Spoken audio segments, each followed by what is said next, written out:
So, hello everyone. Not to cut off the music too quickly. Um, I'm back. I'm back. I was able to go get it very quickly. Thankfully, it's not as far away as I imagined it was. But I also understand if some people left, right? And might not be back yet. Because I know it's kind of weird. Like, I had to stop the stream, read it out. Now I'm back doing another stream, but it's just because again, I really wanted to watch this one documentary with Alt Miss Frizzle, but also with everybody else, right? Like, so because I want to do have a community night, but I'm trying to think whether I think Saturday night would work best for me. If not, yeah, I think Saturday night would probably really work best for me.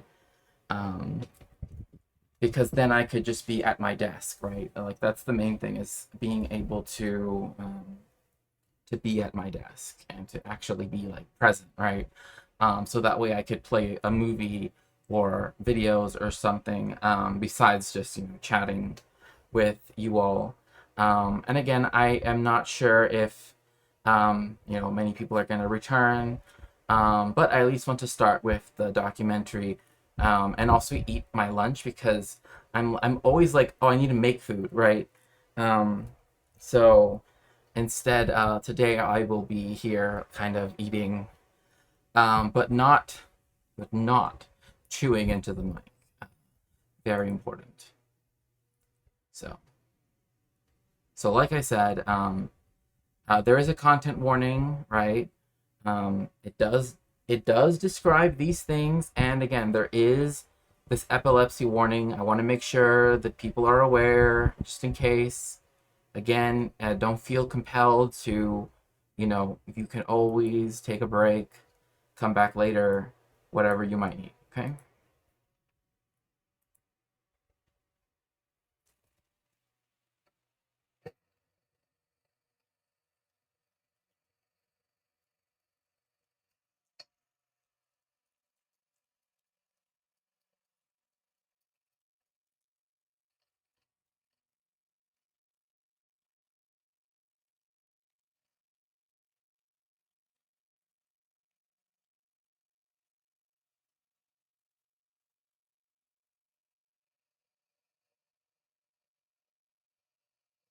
Oh, Mr. Zoom, glad you're back.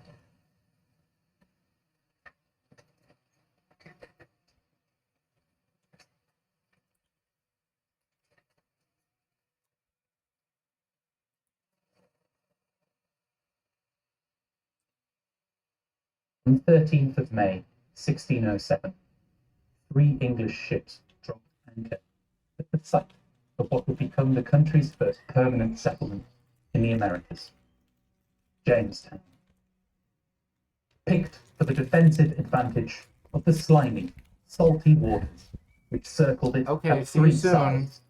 The land was fortified rapidly. The Virginia Company's 104 settlers worked without pause for a month, breaking only to fend off minor attacks from hunters of the Powhatan Confederacy, a group of 30 tribes living in territory stretching north and south across the bay of modern-day Virginia and west to the foothills of the Appalachian Mountains. This initial hostility was well founded. The ground claimed by the settlers was long used for hunting, and past meetings with cruel, violent Spanish explorers a portent of what was to come. The colonists, however, were not deterred, and by the 15th of June their fort was completed. A triangle of wooden walls, buttresses housing artillery at its angles, peered out over the waters of the newly christened James River. A few days later, on the 25th of June, the messenger walked beneath its shadow to deliver the word of peace.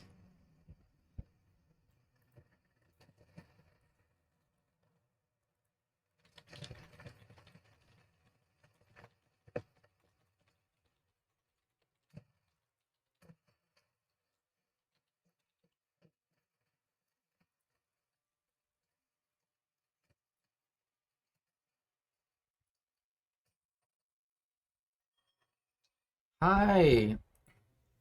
Oh, ¿qué onda? Buenos días, pues decir, buenas tardes, Daniel. ¿Cómo estás? ¿Cómo estás?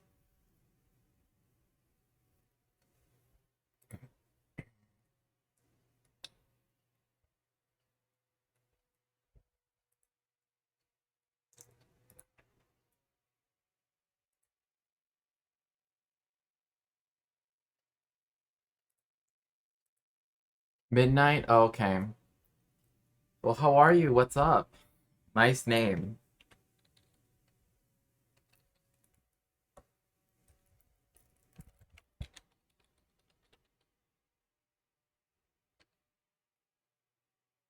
Um, that's cool. Yeah. I'm playing this documentary right here, going into like the history of fascism, right, and its connection to settler colonialism. Oh, you smoke one of those jazz cigarettes? Hmm. Have you ever tried the Gauloise? Um, I would, but I mean, I'm streaming right now, so I guess my question is, what would the call be about, right? Gauloise, they're French, they're really strong, really strong. There are other ones I could recommend, but I don't feel like saying their names because uh, sometimes they have names that, it's still used as a name and it's seen as acceptable in France, for example, or in or the former Yugoslavia, but are not. It's not acceptable outside, all right, in English. Um, so I tend not to use those words, but still, my point being that, so if we're gonna talk on Discord, I guess like it would be on stream, you know that. So I'd be open. Well, I am going to be going through this documentary. Let's chat on Discord really quickly prior to that, okay? Just so then that way, like I don't have to, keep stopping.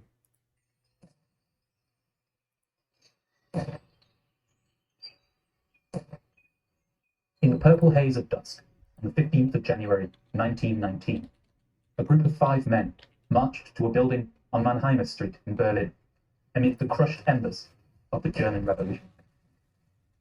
Under orders from the ruling German Social Democrat Party and the direction of an anonymous tip, the men stormed the building without one. They left with two of the revolution's leading lights, Karl Liebknecht and Rosa Luxemburg, and drove them to the Hotel Eden, headquarters of the Freikorps, a volunteer paramilitary loyal to the collapsed German Empire. Liebknecht was first, a brief interrogation followed by a rifle butt to the face. His bled-out body, eviscerated by a single bullet hole, was left at the morgue beside Berlin Zoo. Luxemburg followed. As she walked through the revolving doors, a hurried interview lodged in her memory. A rifle struck at the back of her head. She was to be delivered to another Eden. Her unconscious body was driven to the Cornelius Bridge, which I rests the land I working. think it's interesting that he does take into account the fact that Rosa was Jewish, and that we don't say they went to heaven. We say that people, when they pass, they go to Gan Eden, right? So I think that's a really good. A single bullet was delivered to her temple, severing her head from her jaw. I wanted to watch this for a second time. Did we watch this prior? I know we watched the one about Ukraine and the one about the food crisis. I don't remember if we watched this one. Germany's workers might have felt as if their brains and mouth were cut in two by this vicious lead. I haven't. Rosa's body drifted silently in the canal's twinkling waters, alighted only by the shuddering of street lamps. I haven't.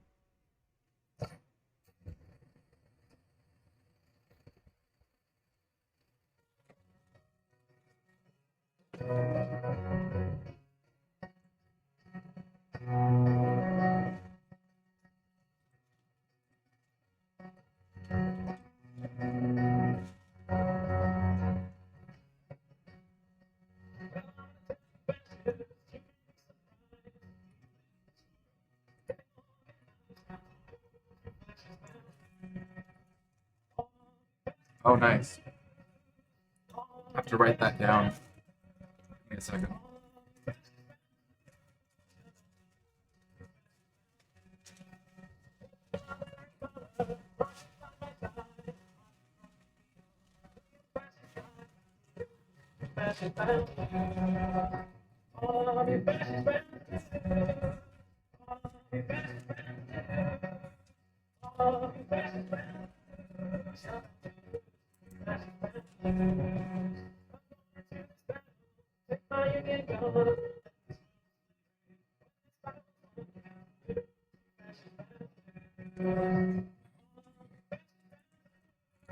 This will go into why though it lasted 12 years as it did. Trust me. Like which I think again, I don't remember. Did you watch this on your own or did we watch this here and I don't remember watching this one. That's why I'm like if it but you know, this video goes pretty in depth about the reason why it did last 12 years, right?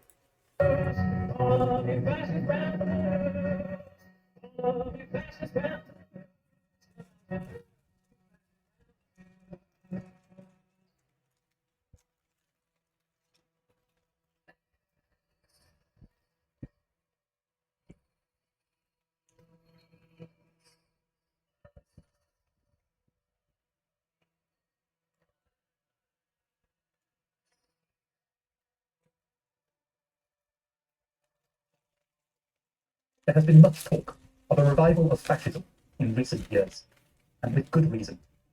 Whether the term is uttered in relation to the growing violence, militarization, and power of the police in many nations across the globe, the suspension of liberal democratic rights under myriads of legislation, the growth of online neo-fascist subcultures or street militias, or to the exercise of calculated industrial violence at borders, colonies, and reservations, in prisons and in care homes, it is clear that an ill wind is blowing.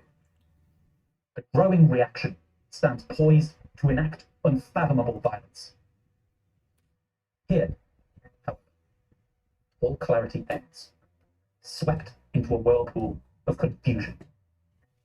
What is driving these forces, or if they may even be called fascist, are questions mired in ambiguity, multitudes of special theories mobilized in pursuit of an answer. Some argue that we are falling into a global police state. Others, that particular forces. I think to me, like the people that want to say, well, you know, we're not really fascist because it's not like.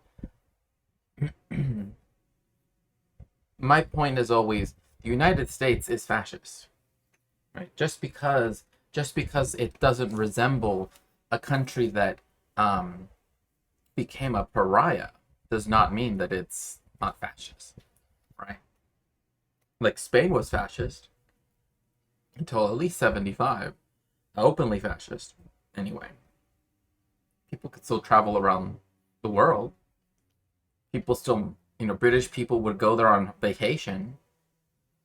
So, you know what I mean? Like this belief that there's like this like definitive this is what fascism is again like just in the same way that when it comes to Marxism, and this is why Marxism, Leninism, Maoism is the highest stage, you know, as we've been watching. One thing too is also the fact that same thing, our analysis of fascism has to take into account the current uh, material conditions. Germans were so brainwashed that they were winning World War One. The monarchists and some of the right wing in the Socialist Party first started saying, "Oh yeah, yeah, yeah, yes, yes, yes," because of revolutionary defeatism and blah blah blah, and that's why. This is why like Lonerbox made this thing called a video, which is essentially his way of saying like, "Oh, I found a person that agrees with me," even though I'm pretty sure he just read the introduction. But that's not the point. Like the point is not, oh, he didn't read the whole book. The point is that he's not willing to engage with what the idea is, and he essentially used it as a way to. And I'm talking about his argument, not him. I really don't care about him. Is this whole like the Weimar fallacy that like if you can make a comparison to Weimar or blah blah blah, right? Like all of this stuff is like oh, essentially I can never be wrong because you can never say we're in, precipitant fascist, stages or whatever. I can never be wrong, blah blah blah, right? Um and and to me that's how this conversation that people have about like, oh, well, is it really fascism, right? Because well, at least we get to vote. And I think, well, I mean, we both know that there are two capitalist parties. One is willing to, put a sticker, right, like a rainbow smiley face sticker on the genocide, etc., that it's doing, and the other one is more, kind of like the soy faces where they're like pointing, like that's the only difference between them, really.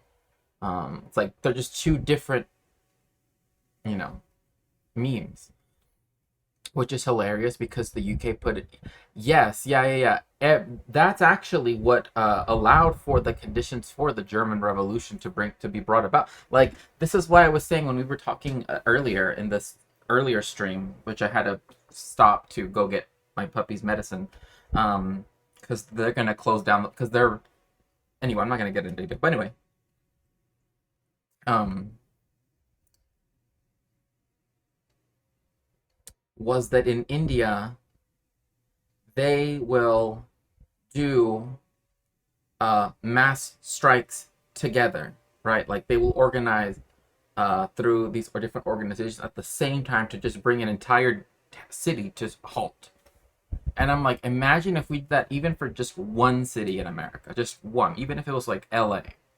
If all of the unions all went on strike together once, there would be nothing to stop them from having to meet their demands, right? And it would expose all of the that because immediately, like you said, like people in terrible working conditions, like it would make people want to protest even more, right? Represents something akin to Italy's fasci or Germany's Nazis. Others still, that fascism has always been with us, a grisly line of continuity etched in history's sands from the first blood let by Europe's imperial conquerors. Whilst each of these theories may illuminate elements of the reaction which confronts us when in the grasp of an able hand, they fail to offer a full account of the phenomenon. In many respects, this is to be Okay, so I'm going to.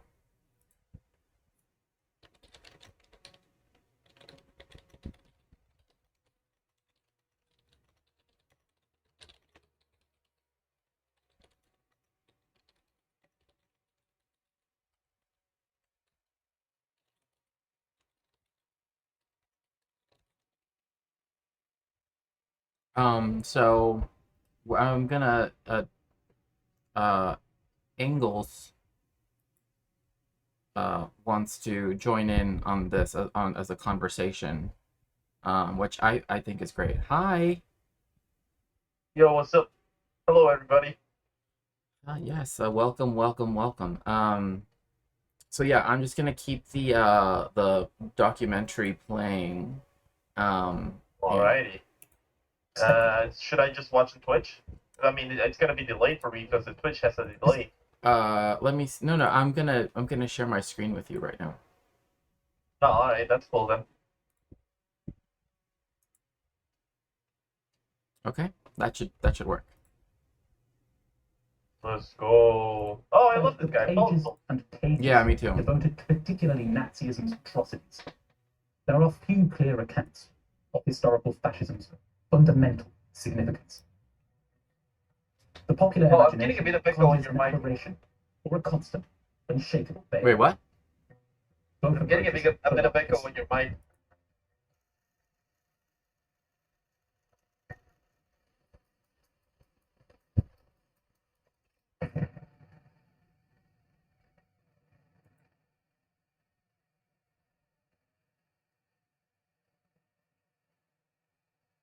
Oh yeah, that's true. If more people like, oh yeah, for sure. Comes the moment of death. And this nation again and again in the great honors of its faith.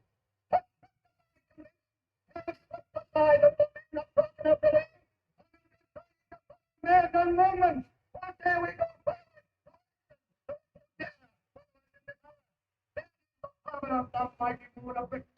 And I came in the midst of execution, not the mighty ghost of the fast, and their storms around us, and their voices echo down the ages, saying onward. To this day, one of the clearest articulations of fascism's significance. But I do agree with you, Powerful Finger. Like the fact that people expect it to be just like in Germany is Shakespeare, if you're talking, I can't hear you. You muted yourself. oh sorry. So as I was saying, yeah, like what your point about how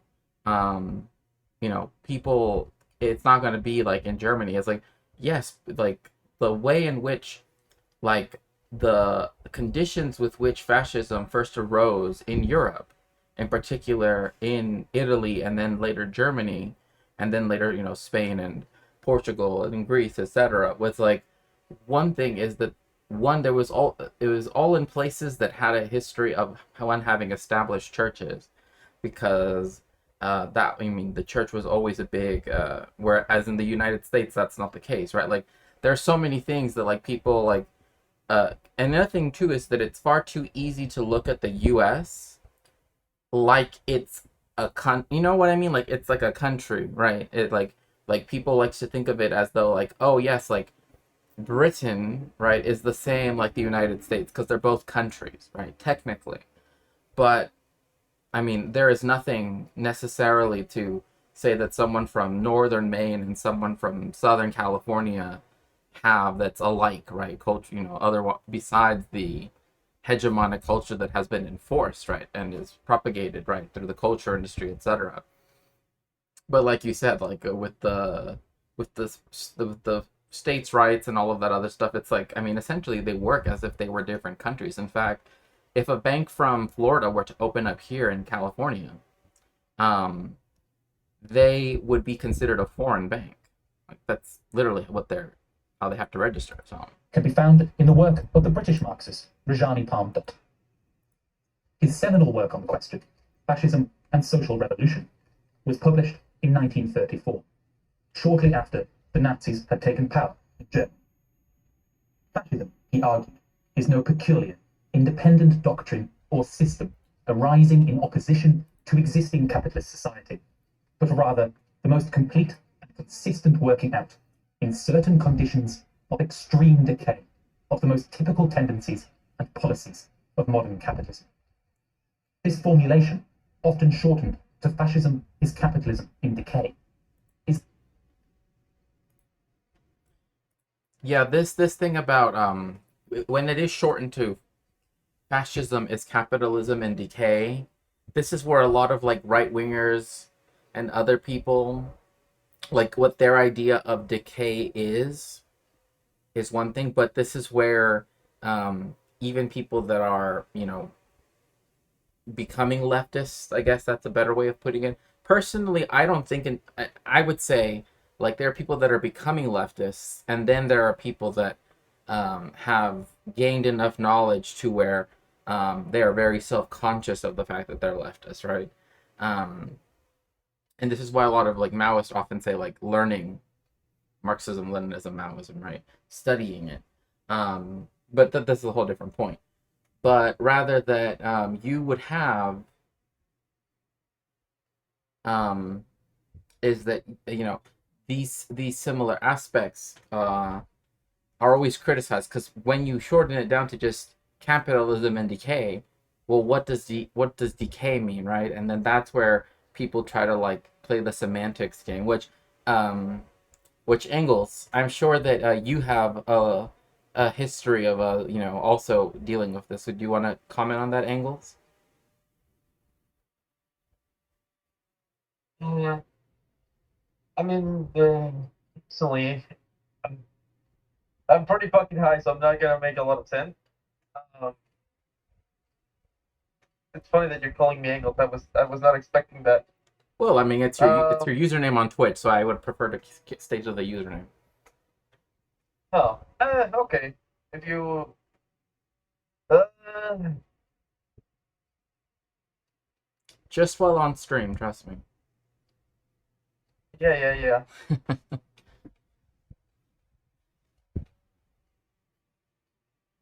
Well, I I find that the first thing I really noticed about the documentary and what it's been saying about fascism so far is not like stuff about the philosophy. It's the first time I ever heard uh, Oswald. Mosley. What was his name? Oswald. Yeah. Mostly. It's the Mm-hmm. first time I ever heard him speak. He has like an interesting voice. Mm-hmm.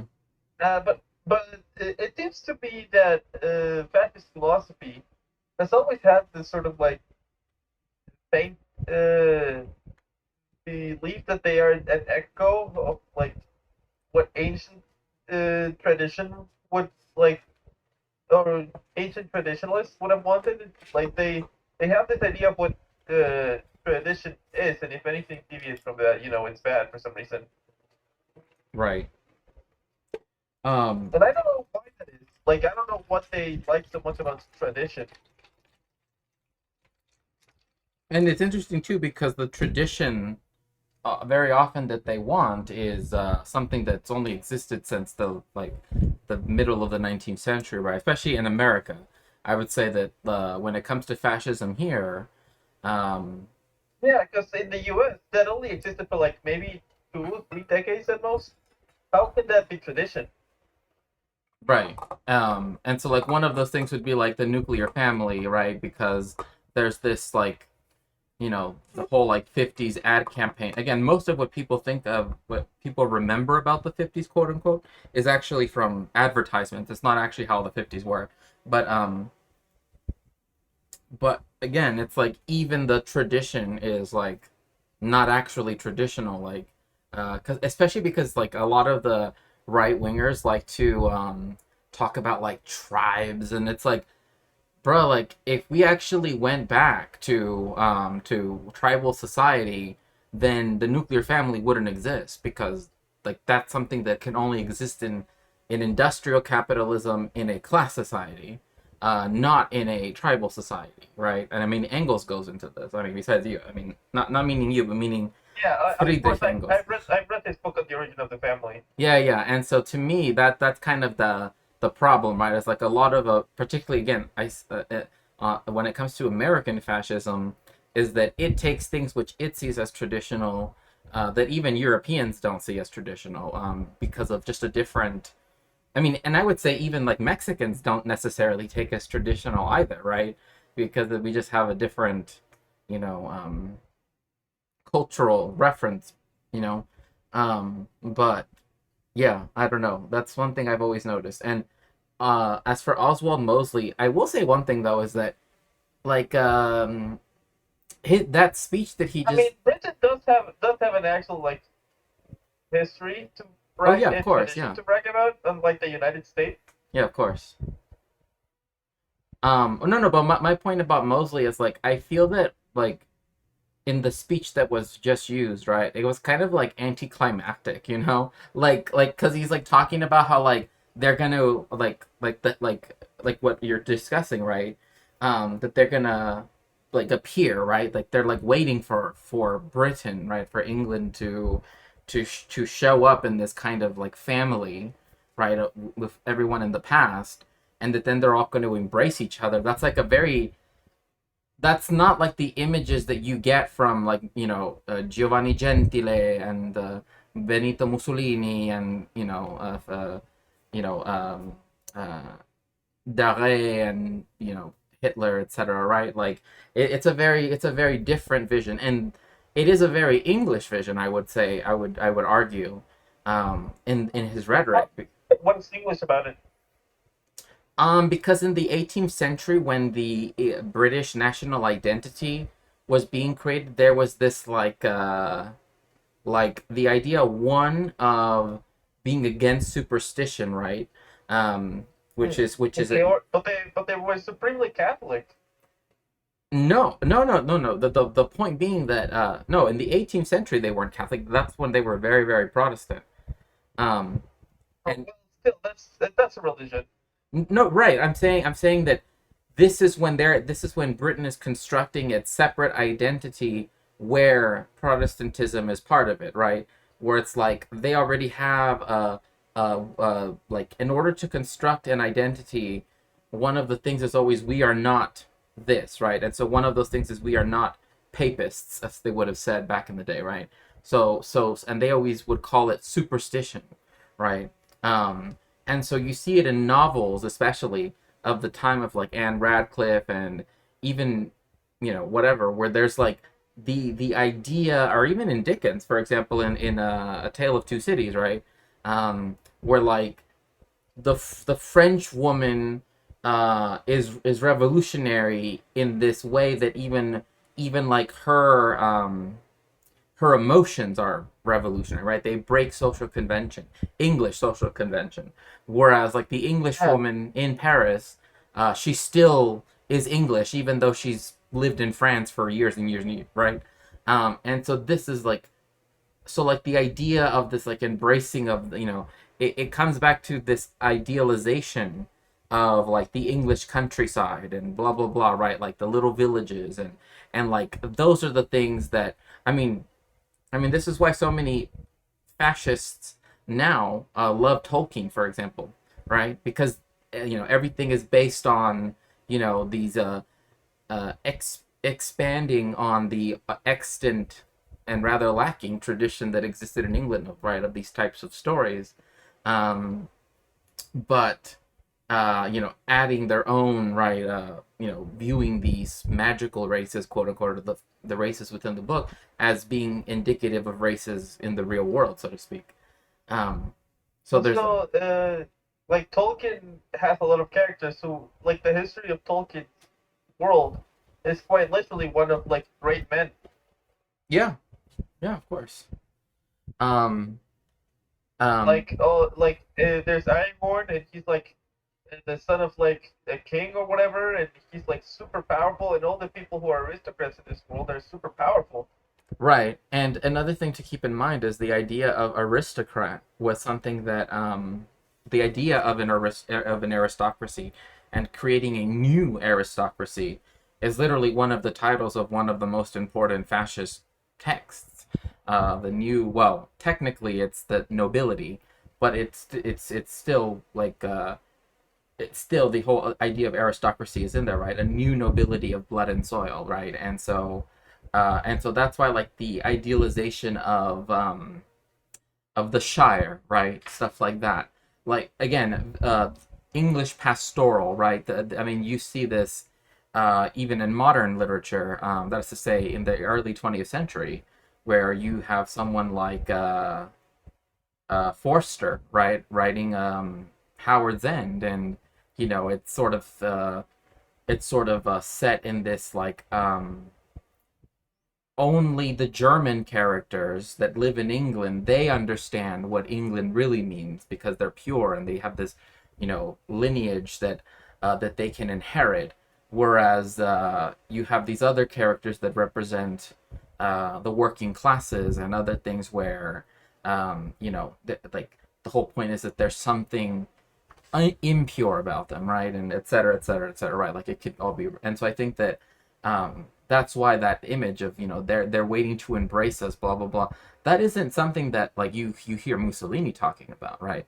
That isn't something Hitler really talks about. That's not something Franco or Salazar talk about, or Metaxas, for example. And Well, Franco really he only really spoke about Catholicism. He didn't have any of the like super crazy points that like Hitler had. well, I would say that there is, of course, well, I mean, again, I think people from the Basque Country, would take a little issue with that, right? Because he was very anti-Basque, anti-Catalan, right? Trying to make their languages and their culture go extinct through Hispanización, right? Spanishization, right? But Yeah, but that's stuff that Catholicism has done forever. You're right, exactly right. And that's the reason why fascists in Mexico, right? It's like they can only turn one way, and that's to the Roman Catholic Church. They have nowhere else to go, because there's no other like they would never claim the indigeneity, right? Like they would never want to look at that. Um, uh, No, you'd be surprised. Some of them do that. well, I know some of them do that, but definitely not the ones that have like the largest movements, because there are some, right? Oh yeah, that's definitely true. But because there are some that do take that, but that's because they take this idea of like, oh yes, like that it was a superior civilization, blah blah blah, right? And that's kind of how that's how they frame that, right? That like, but that's also related to how many people, when they think they know about the esotericism of Nazi Germany, right, where they think it went pagan when it wasn't, is like kind of like that, right? Where it's like this weird, like it's Well, it's not the, it's the Nazi government wasn't really pagan, but right. like a lot of the upper echelon was pagan, right? Well, the esotericism from Himmler is the one that most people know of Heinrich Yeah. Himmler. But my point being that like a lot of the like, oh, we have these connections to, right, the Vikings, when Vikings aren't a name of a people, it's a profession, right? You go, et cetera, right? Is kind of what you see when you do have people that do look at the Mexica, right? The Los Aztecas and that, and they want to claim, right, that like, oh, the imposition of blah blah blah of Christianity, from our pure blah blah, and that's where I think my point is that like it's always this obsession with having purity, right? Like this idea Yeah. of like a pure past, and so that's why most of the fascists, like in Mexico, for example, tend to go the Catholic route, because then they can just claim, oh well, I'm a Spanish heretic, because like most Mexicans, it's not like we go around like, oh, like, because then everybody would say that, right? Like by definition, right? Like if they were like Americans, right? Like, oh, I'm Spanish, 40% or what, like it Yeah, doesn't. Mexico doesn't really do that. Yeah, exactly. And so that's why I'm saying like, them clinging on to the church is their But I guess way. it's like in Mexico, people are just so mixed up. It's like not even worth it to like kind of do it. No, yeah, exactly. That is my point. Is that like that's why the people that do try to go the Catholic route is that often they're trying to like launder, if I may put it like that, their ancestry, right, to Oh, connect it yeah, more yeah, with yeah, the yeah. yeah, I understand your point now. yeah, yeah.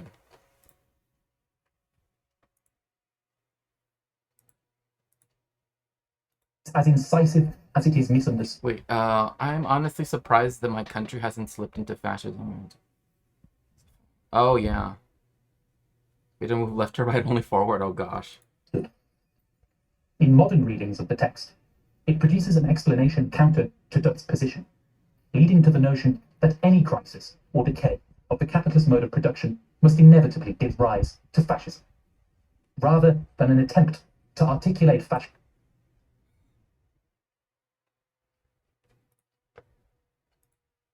Jamie, you're gonna represent England. Uh, oh, thanks. I hope you're having a good Friday too, Jamie. Yeah, no, like I mean, that's why I was just discussing like the 18th century and the beginning of British, but particularly English identity, right? Because when it came to Mosley and other people who were, sympathetic to fascism in Britain, one of the things is they look back at the 18th century as this kind of, and then of course you have the people that are, like I know Old English, right, or what is often called Anglo-Saxon, right? It's like then they will also look at the 19th century idealized version of, Wessex and the Danelaw and all of that stuff, right? Um, and well, one, mischaracterize it, like not understand what's going on, but two, um, not be cognizant of the fact that again, they are they are proving that the identity of England, like all identities, are constructed ones. It's like you can reach into the past as far as you want, right? Like I mean, Angles and I here, who's joining me through a Discord call, we could both claim to be, oh, we have this direct lineage to, the culture of the Olmecs, right? And it's like, sure, we can, sure, who knows, right? But it doesn't make any sense to try to use it as a kind of justification for the idea of tradition or things like that. Like, obviously there was a huge break, after 1519, let alone after 1810, and otherwise, right? So I think that 19 and then like 1910. yeah, 1910, and then like up until 1920, right? And especially like once we have the promulgated Constitution, right, in 1917, and then the actual implementation of the most important part, I would say, that most people have brought up is like the educational program, right? Like when the SEP. Yeah, that was Cárdenas, right? No, no, no. This was earlier before Cardenas. This was Vasconcelos under. I don't remember. I can't remember the president right off the top of my head, but this was like in the 30s. In fact, there's a book on Yeah, Throne. Cárdenas was in the 30s. Oh, pardon me. Then it would have been in the 20s then, because he was only there for one sexennial. Because there were sexennials, right? But yeah, I'm trying to think. What I mean, there is a book on my Throne, by the way. If people would like to help my research, you can always go to my Throne. But yeah, I can look for it if you want me to. I think was it under Obregón? No, it can't be No, Obregón. no, no. Let's just keep watching the movie. It's fine. We've had a pretty long pause. Yeah. No, I'll go back to it right now. Oh, Calles. Ah, Calles. Yeah, okay. I know Plutarco who you're Calles. talking about. Yeah.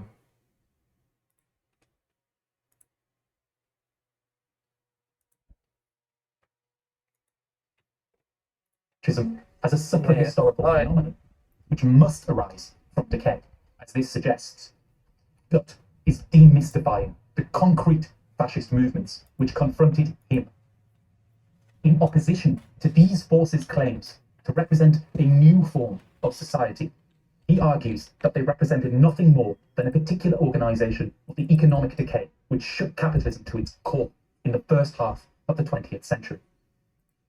As a steadfast anti-imperialist, that allows for other such expressions, arguing that the conquest and exploitation of colonies under British rule represented a British equivalent to fascism. What is useful in this expression is not just that it roots fascism in observable economic developments, not simply dangerous ideas, but also its historical concreteness. This provides us with a powerful tool by which to understand the development of reactionary political forces. Put simply, if fascism in the 20th century represented a particular organization of decay, then other such organizations are possible. Real economic history must form the root of our approach.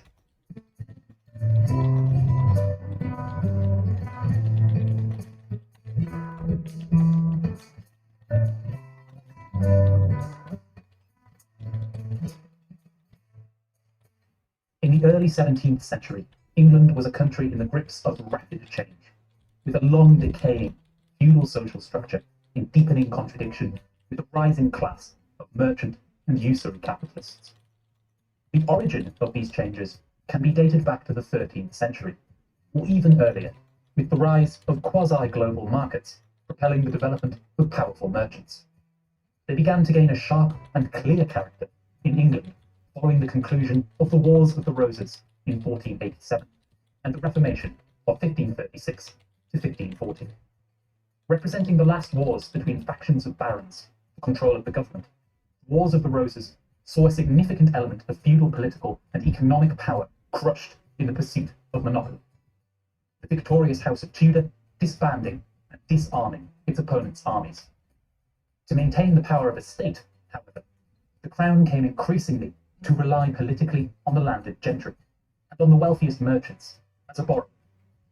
Therefore, this process had both crystallized a single feudal nation state, at that time the largest unified trading area in Europe, and in doing so, created the grounds for its dissolution. The Reformation, that is, England's withdrawal from the Catholic Church and the formation of the Church of England under Henry VIII further developed both of these processes. As an assertion of England's independence, this simultaneously served to transform the clerical classes into a royal civil service and to unleash a vast process of economic transformation by breaking up monastic estates. This both enabled the crown to gain wealth from these estates in the form of tithes and propelled the longest and most extensive market exchange of England's land in history.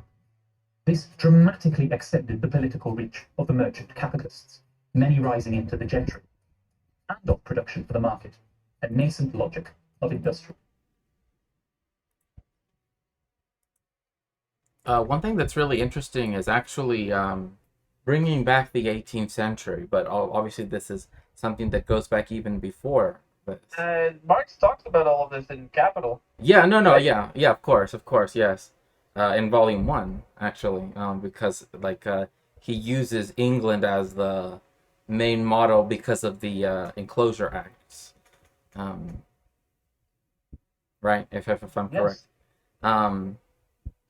So one of the things to keep in mind is that if you, and this is true, like you again, this is why when we were talking about ideology yesterday, and I mentioned Althusser, right? And when he's talking about I wasn't there for that.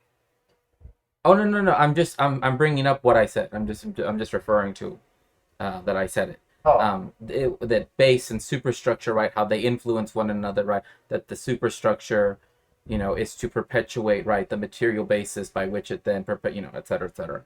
Is that even in Britain in the beginning of the 19th century, there already was a huge disdain for I mean, there already was in the 18th century, right? So this is like building and building and building and building up to this point where the marriage of people who like there was a great suspicion and among other things, right, of people who were were the merchant class, essentially the bourgeoisie, right, um, and the petit bourgeoisie, right, that would then go into the army and then be allowed to mingle with, right, the landed gentry, right, where the aristocracy, right, that is based on blood ties and um uh no, powerful finger. It's not the same.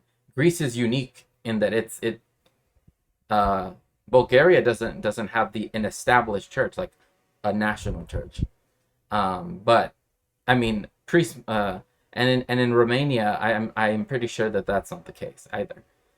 From what I know anyway, from what I've read, and definitely not in. If there were going to be a place, if it was going to be a place where they would do that, it would be a place where they have their own patriarchate, right? At least, right? You don't have to say specifically, but where you live, right? I believe they have their own patriarchate, so that makes more sense. But so anyway, so it's this like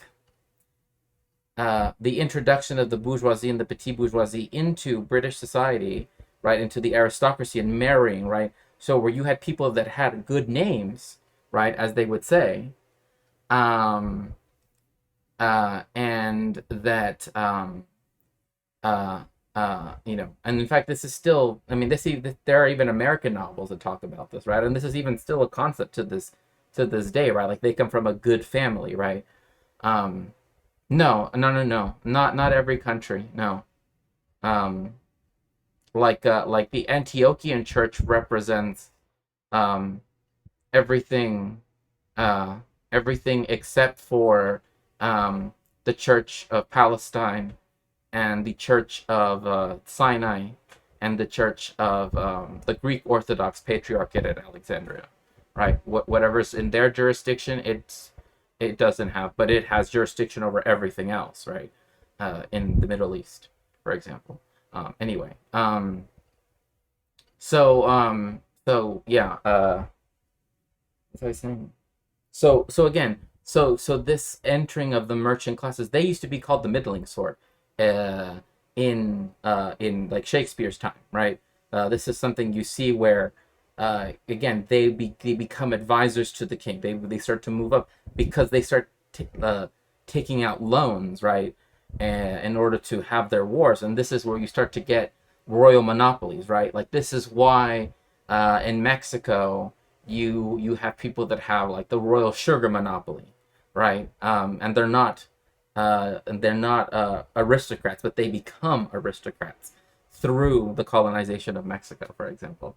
Um, I'm not very educated at all, like below high school level. I mostly hang around chats and learn, but you do get told shit about it. Yeah, I think as long as you're not a bad face chat. Oh, yeah, no, yeah. I'm not trying to. I'm just saying that from what I understand, because there are parts of different countries that are under the ecumenical patriarchate, even parts of Greece that are under the ecumenical patriarchate, um, that aren't subject to the patriarch in Athens, right? And Cyprus is its own church too. So, like, even when they try to unite, right, like Greece and Cyprus, it would have been under three patriarchal jurisdictions, right? So, and again, there are maps of this that you can look at too. Um, anyway,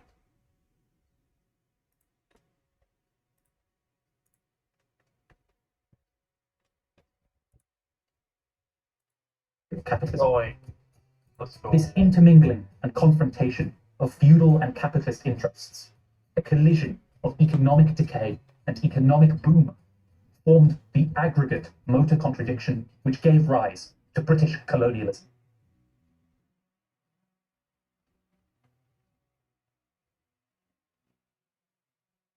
The fundamental factors of the social transformation underway in England, which propelled the initial processes of colonialism, can crudely be summarized as inflation, the exchange and enclosure of land, the need for new commodity markets, and resource depletion. The so-called price revolution, or Great Inflation, saw food treble in price between 1510 and 1580. All prices rise by around 5 times, and wheat rise by 6 times between 1530 and 1640. Driven by a number of factors, the racking of rents, war expenditure, and an expanding population among them. This process of inflation saw the poorer half of English society plunged into deeper poverty, as well as the further depletion of the wealth of the crown. This impoverishment was particularly pronounced among landless workers. As a result of enclosures, that is, the forcible dispossession of the peasantry, and the scale of the land market following the breakup of monastic estates, this section of the population was growing exponentially, reflected in the extent of begging. Whilst a little beyond the establishment of Jamestown chronologically, the circumstances in Sheffield in 1650 are illustrative of the scale of this misery. A full third of the city's population classified as begging poor in official records. Whilst these processes accelerated the capitalist ascension, they also point to increasing need for export markets. The declining wealth of the mass of the population, a realization problem for many goods brought to the market. Finally, a considerable lack of timber and the underdevelopment of coal veins created a fuel shortage, one of the principal arguments for colonizing the Americas. And with the onset of bad harvests in the 1590s, food shortages further ramped up prices. One response to these many crises was the formation of joint stock companies, the Virginia Company and the Plymouth Company, for the colonization of the US in 1606. These companies are particularly remarkable for how clearly they capture the emerging social relations. The king chartered them with the hope of raising wealth through taxes and levies. Merchants pooled their capital, financed and ran them with the hope of securing greater profits and access to new markets. Settlers were gathered from the merchant classes, soldiers provided by the state, and laborers recruited from the ranks of the dispossessed peasantry. And so it was that England shipped its decay to the Americas.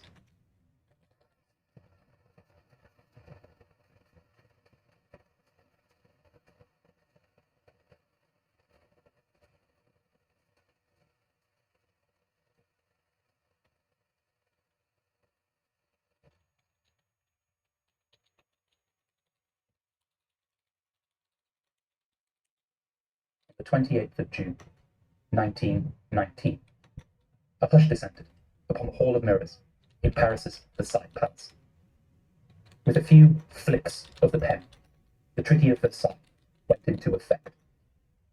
Germany's colonies were transferred into the hands of its competitors, and its national territory cut apart. Strict limits were placed upon its military, and Germany was made to pay an impossible sum of 226 billion Reichsmarks in gold as reparations. Far from securing a lasting peace, the Versailles Treaty further entrenched the contradictions which had given rise to the First World War. Driven by a declining rate of profit, the imperialist nations had wholly divided the world between them by the early 1900s through a combination of capital exports and colonization. Further expansion impossible without the redivision of the globe, the war was compelled as a necessity of capitalist development. The basis of this competition remained after the war, capital unable to find profitable outlets despite the destruction of around 35% of all humanity's wealth, clearing the ground for reinvestment. This process is very clearly illustrated in the Treaty of Versailles itself, not only in the intended decapitation of German capitalism, but also in the contradictions and struggle between the victorious imperialists over the apportioning of the loot. For example, France's interests lay in seizing the most capital and land it could for its own expansion in order to dominate Europe. In contrast, Britain benefited from continuing to play France and Germany off against each other, and from maintaining its exports to Germany, its largest trading partner, despite the fierce competition between the two. This is reflected in certain compromises. For example, the Rhineland falling under joint Anglo-French management. In short, it was but a pale reflection of peace that haunted Versailles' mirrors as history congregated in its halls. A phantom doomed to shatter. I was quicker than he. I tossed his rifle away, and I ran my bayonet through his chest. He fell, put his hand on the place where I had hit him, and then I thrust again. Blood came out of his mouth, and he died. I felt physically ill. I nearly won. My knees were shaking, and I was, quite frankly, ashamed of myself. My comrades, I was a corporal there then, were absolutely undisturbed by what had happened. One of them boasted that he had killed a Paulie with the butt of his rifle. Another one had strangled a captain, French captain. The third one had hit somebody over the head with his spade. They were ordinary men like me. One of them was a tram conductor, another one a commercial traveler. Two were students, the rest were farm workers, ordinary people who never would have thought to do any harm to anyone. How did it come about that they were so cruel? If the war and the Treaty of Versailles failed to resolve the crisis of overaccumulation and imperialist competition which drove the world to war in 1914, they succeeded in leading to the formation of early fascist organizations. The post-war Freikorps are particularly illustrative in this sense. Composed of army veterans and officers, these paramilitaries were formed around principles of nationalism, anti-communism, and anti-Semitism. They regarded the treaty as a betrayal of Germany and of her interests. Having first allied with the German Social Democratic Party, or SDP, in the suppression of the November Revolution, these forces aimed to restore the Kaiser and the German Empire by force of arms. This led to frequent clashes between Social Democrats and the paramilitaries with which they had tenuously allied against communism. With the SDP's attempts to disarm two Freikorps brigades in 1920, these antagonisms came to a boiling point. On the 13th of March that year, the Freikorps marched on Berlin and forced the Weimar government to flee in an attempted coup known as the Kapp Putsch. They were stopped only by a general strike, masses of workers taking charge of the situation to restore the government. Whilst the paramilitaries were disarmed following the coup's failure, many of their members would go on to play leading roles in the Nazis, founded in February 1920. The line of continuity between the German military in World War I and the Nazis is clear. Further, as Luxemburg proclaimed, The onset of imperialist war had left humanity with a choice: socialism or barbarism. As the conditions which led to the war had not been abolished, this question had yet to receive an answer, leaving the forces of liberalism and social democracy to prevaricate between the communist movement and the reactionaries which make up its clauses. I remember then that we were told that the good soldier kills without thinking of his adversary as a human being. The very moment he sees in him fellow man, he is not a good soldier. Hello there, Ferret King. It's so good to see you. Welcome to the stream. And congratulations. Congratulations. Mazel tov, mazel tov. Shakespeare, I can't hear you. No, I'm sorry. I was Oh, sorry. I was are you there? I was saying I was saying a mazel tov to the Ferret King who just got married today. No, the Oh, Mazel Tov. yeah, mazel tov, yeah. Um, no, the German stuff is coming up right now. Like it's just starting. Like it already talked about Rosa Luxemburg and the November Revolution and etc. And now it's going into like the Yeah. Freikorps. Yeah. I really don't know who can like look at what events unfolded in the early 20th century and still feel eh, like capitalism is a good thing. Right. I mean, Like I can't understand that.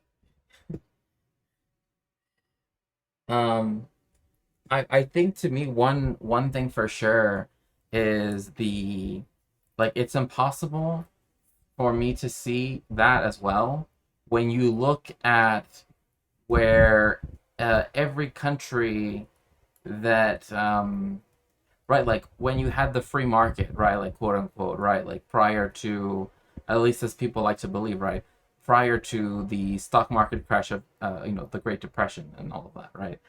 um it it wasn't good. Like the people would say, oh, we have to create a new version of that, right, hence neoliberalism. It's like, why on earth would you want that, right? The only people that want that are people that have capitalists, right?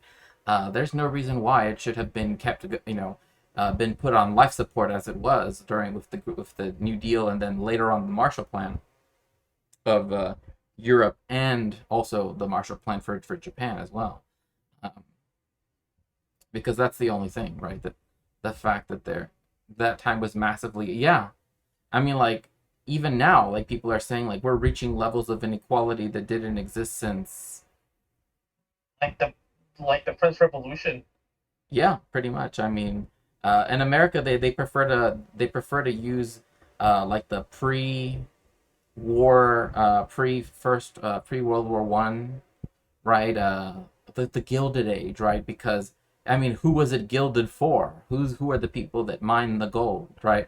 It's like I remember when I was in an economic theory class, like that was one of the things that was asked, like for whom was that age gilded, and who gilded that age, right, so to speak, right? Um, and that was a very powerful lecture that I got that time. As a course, because it was questioning the underlying assumptions that that are often taught in American schools, but also generally around the world, right? Um, anti-communists like to use the Soviet famine to attack communism, right? Yeah, and the Great Depression killed comparable amount of people. It's an interesting fact, and I think I've mentioned it to you, Engels, that there was a point when right after Mexico's revolution, uh, i i that began in 1910 and ended in 1920, um, that they actually had a Red Scare against Mexico because of how revolutionary they, like the Constitution and also the reforms that, I mean, one, the people that were allowed to sit to choose what was going to be put in the Constitution, and the people that were allowed to, at that moment anyway, have a say, right, to sit at the table. It didn't mean, however, that it stayed that way. Yeah, I mean, the United States quite literally invaded Mexico at one point, right? During the revolution. Yes. Yeah. It also it didn't it I want to say it's in 1914. That's when it They took. took a couple of forts in Veracruz. Yeah, Tampico. That's the one I'm thinking of, Tampico. Yeah. So literally, like, cutting off Mexico's trade with the rest of the world, etc.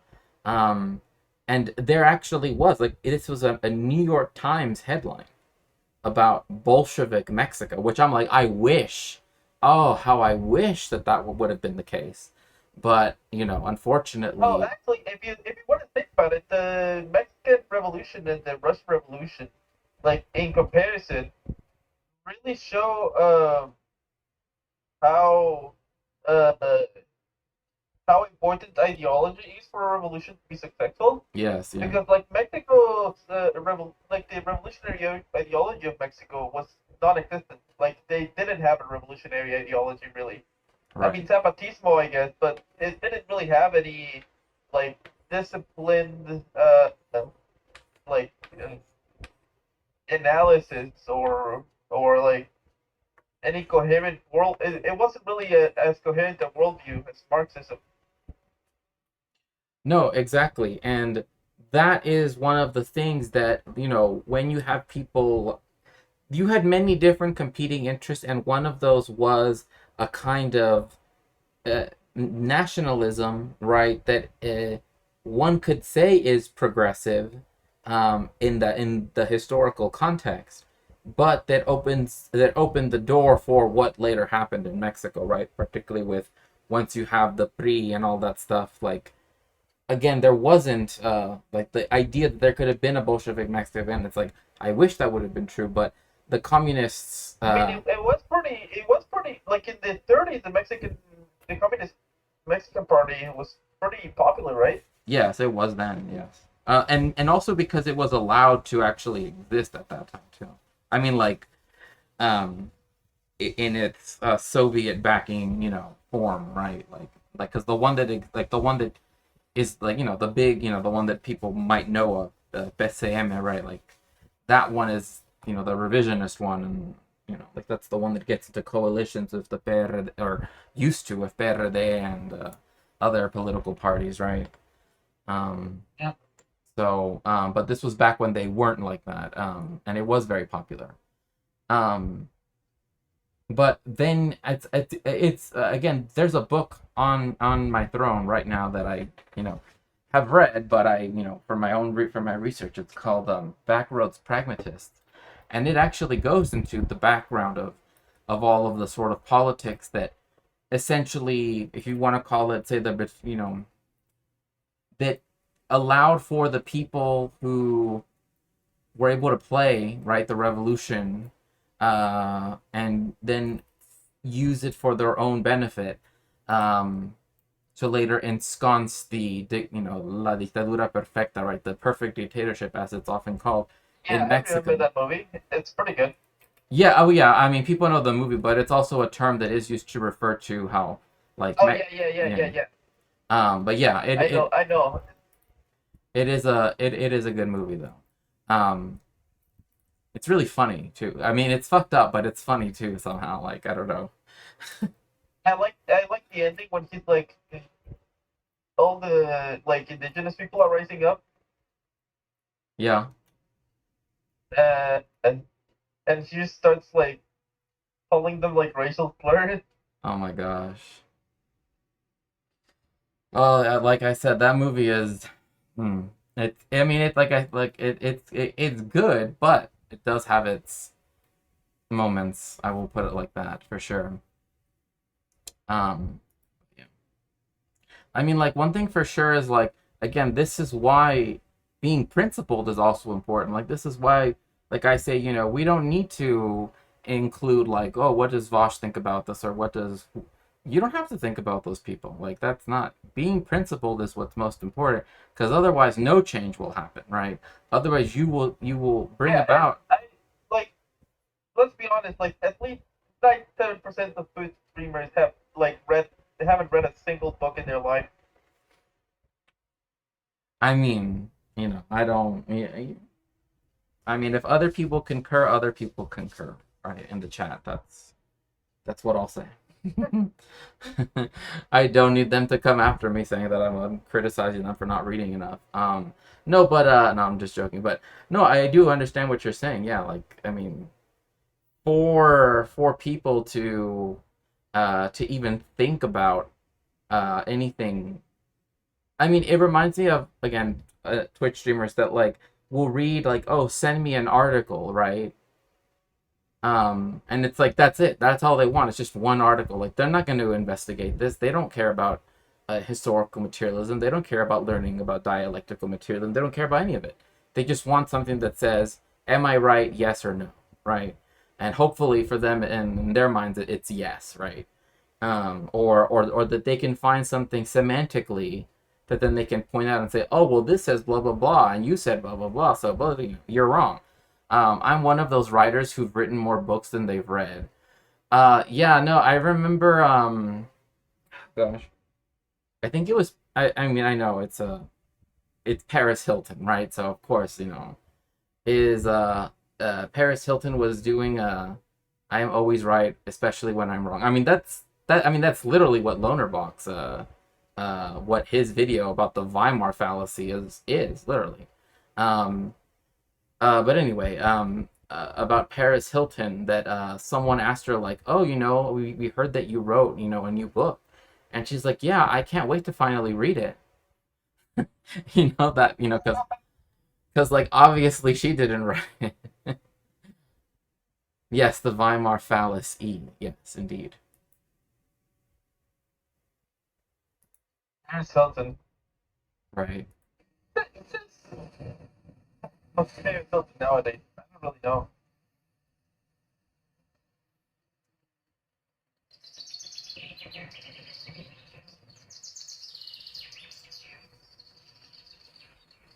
It is a tragic irony that in its initial period, the colony of Jamestown was reliant upon food given to its settlers by the Powhatan Confederacy. Contrary to later developed racist mythologies of noble savages acting out of Edenic naivete, the reasons for this are rooted in the political economy of Powhatan society. A dominant chief ruled, a class of priests beneath him, and the chiefs of local tribes beneath them. Although this rule was secured by force, the ability of the ruling class to alter the lives of the people was very limited, decisions outside of tradition provoking fragmentation. Economically, this society was reliant on a form of agricultural land stewardship and the hunting of deer for subsistence, with a small trade on the principles of a gift economy between tribes. Beyond this, a tributary relationship was the key to the maintenance of the Confederacy. By the time the English arrived, hunters provided a tribute of up to 5 deer to the chief for every one they caught for their tribe, alongside a small annual tribute from a tribe's agricultural production. Tributes were used to sustain armies for the Confederacy by the ruling class. This necessitated expansion, thinning deer populations, pushing hunters east, bringing conflict with other tribes, thus entrenching the need for armies and tribute. However, war was a last resort, the offering of food to other tribes operating as the preferred manner of incorporating others into the Confederacy. The provision of food to the English was such an invitation. Whilst colonial European histories paint this structure as barbaric or primitive, in reality, it represented a sophisticated mode of production with well-developed agricultural ecology and plant sciences, a keystone to maintaining the land. The settlers' response to the food tribute and their later relationship to the land attest to this reality. The deterioration of the fragile peace between the Powhatan and England settlers into war occurred over a slim number of years. The first sparks came in the first year in the English response to the Powhatan tribute. Though the English would surely have died without such tribute, resorting to cannibalism a number of times, they responded by asking for a greater amount of food from the Confederacy. When this was not received, they went further, raiding villages. A final attempt to incorporate the English was made after a hunting party encountered John Smith, designated as a leader of the colony by the Virginia Company, and captured him. Smith was married to Chief Powhatan's daughter, Pocahontas, with the view that this was marrying an English chieftain into the Confederacy. This also failed, though Pocahontas continued to play the role of diplomat between Jamestown and the tribes to which she belonged, until her death in 1617. Relations further deteriorated, and skirmishes became more regular, with an influx of new settlers in 1608 driving an expansion of Jamestown's gradual but persistent incursion on Powhatan land. It was clear a war was brewing. The Confederacy began to take their land back from the colony in 1609, England's presence becoming an intolerable pressure on the already strained tribal economy. Following the death of leading colonists in these skirmishes, the Baron Thomas West took control of Jamestown. He swiftly escalated, demanding the so-called return of the property reclaimed by the indigenous population. Once justly rejected, he went further, sending 70 men to assault the capital of the Paspahegh, the closest Confederacy tribe to Jamestown, on the 9th of August, 1610. This sparked the First Anglo-Powhatan War. A tentative peace was not restored until 1614 under a settlement negotiated by Pocahontas, sealed by her remarriage to the English explorer and early plantation owner John Rolfe. By this point, England's colony had expanded to encompass most of the riverfront of the James River, and two tribes of the Confederacy, the Paspahegh and the Kekaudan, were completely annihilated. The sheer brutality of the English toward Virginia's indigenous population in this period was materially driven by two compounding factors, both the need of land for subsistence and the arrival of new settlers requiring expansion. As war circled the James River, this logic was further entrenched by the establishment of the colonial export economy. Attempts to build an economy based around silk or to develop subsistence agriculture prior to the war all failed. Famine's touch lingered until 1611, when John Rolfe successfully cultivated tobacco from the Caribbean. In 1612, he established a plantation, Baroniff Farms, to grow tobacco for sale in England. This proved profitable, and tobacco grown using slave labor became the central pillar of the Jamestown settlers' economy. This not only promised the arrival of new settlers and further expansion, but also rooted a further logic of economic decay in the forming colonial society. The enormous monocrops produced by this plantation system for the market were ruinous for soil health. Tobacco stripping 10 times. Cuba has a problem nowadays, and a lot of the soil was ruined because of monocropping. Wait, what? What did you say? I'm sorry. Cuba had a lot of has had and has still to this day has a lot of problems because they don't have enough soil because all of it was used for monocropping. Oh yeah, and that's one of the worst things too. Like even with the Soviet Union, right? It's like they still were just keep growing sugar, right? Sugar cane, instead of having them industrialized, which I mean, is a whole different Or story. not even just industrialized, just like started growing other shit as well. Oh yeah, stuff that's indigenous to the island and the Antilles in general. Yeah, all for export. Yes, exactly. That's essentially that's why 43% of Cuba was enslaved up until it was abolished. Until the 1959 was when the revolution was successful, right? Yeah, that's when the revolution. Yeah. Right. I do understand that the Soviets offered them a good price, and I do understand that they already had a sugar crop that needed to be cut anyway. One of the things was, however, is that because of like the embargo, etc., that the United States had, which was going to be my next point, it wasn't able to develop other things, right? Like it wasn't able to industrialize in the way that Khrushchev, etc., had said that they were going to help it, right? Beet sugar, crush sugar prices globally. I've mentioned this before, but like when Louisiana was first purchased, right, from the French Empire, from Napoleon, there were going, instead of expanding slavery, right, like keep it going, they said, okay, well, the colonies that initially had slavery, like they could keep it, but everything new added on would not have it, right? They already had this with the Northwest Ordinance, right? Which is now like the Midwest, but you know what I mean.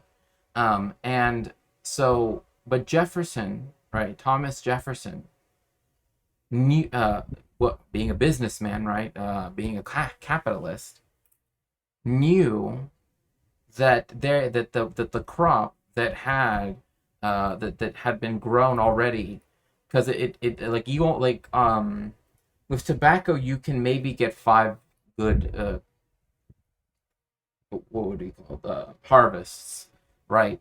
But with the sugarcane, it needed to be harvested. Otherwise, it was not going to be done. And the German immigrants that they were going to allow to move in there, there was also other immigrants too. It was going to take too long, right? At least so instead of that, they Jefferson allowed for the expansion of slavery outside of where it had already existed.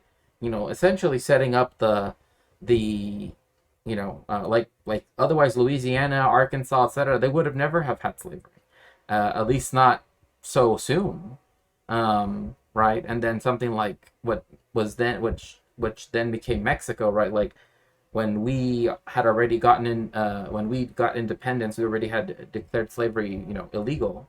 Um, you know, uh, we were surrounded by on our eastern border, right, with the United States by slave states. So when the Americans moved there, right, they wanted to import their slavery.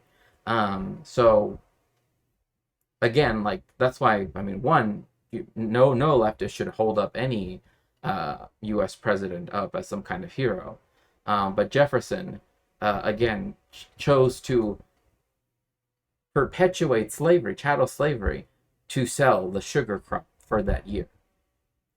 Think about that. He was willing to continue a system that would continue to harm people's lives for 62 more years, right? Just so that he could sell it on the market. The Haitian sugar colony was the worst. It became so bad that the French were importing millions of slaves. Yes, Haiti in the Caribbean was the worst. The other one, the one that was the worst that wasn't in the Caribbean, was Brazil. But yes, that's the reason why the culture between Haiti and other plantation ex-colonies is very different, where they have kept a lot of African traditions and cultural aspects because of the constant importation, because one, the weather is really bad, right, etc.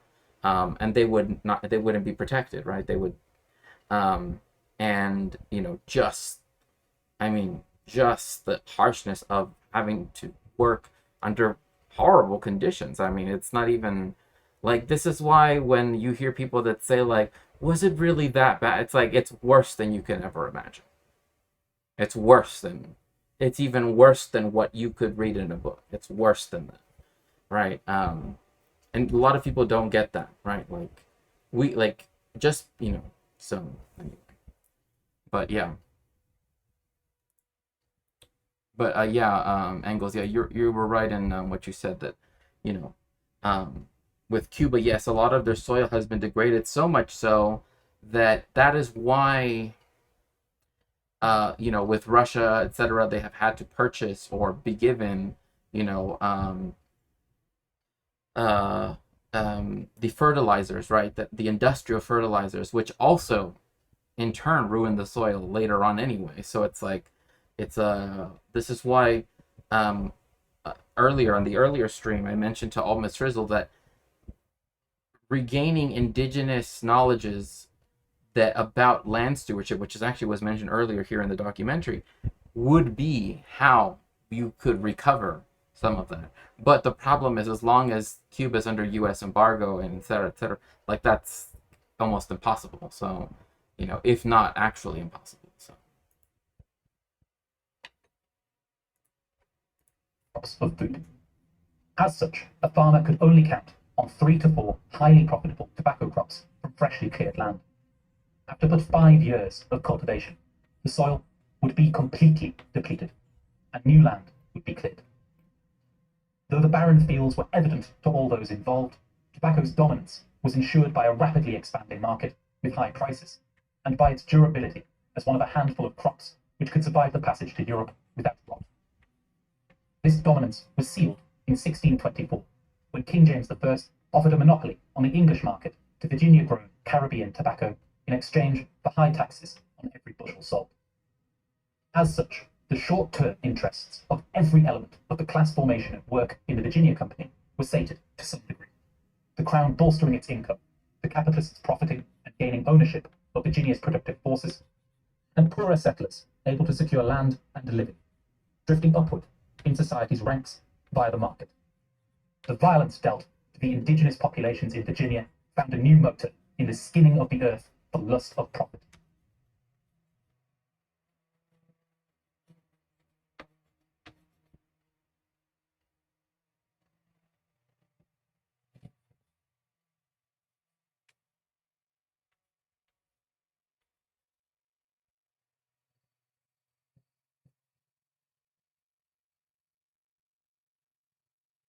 Germany's inability to pay the reparations imposed upon it was evident even before the Versailles Treaty was signed. As payments were missed, the inner contradictions of German capitalism and the competitive struggle of imperialist powers in the redivision of its wealth intensified dramatically. While a sequence of conferences over 1921 to 1922 reduced the overall amount of reparations due to a degree, defaults continued. In January 1923, France and Belgium took united action to collect their debts, invading and occupying Germany's Ruhr region, the heartland of its industry, then taking goods as payment.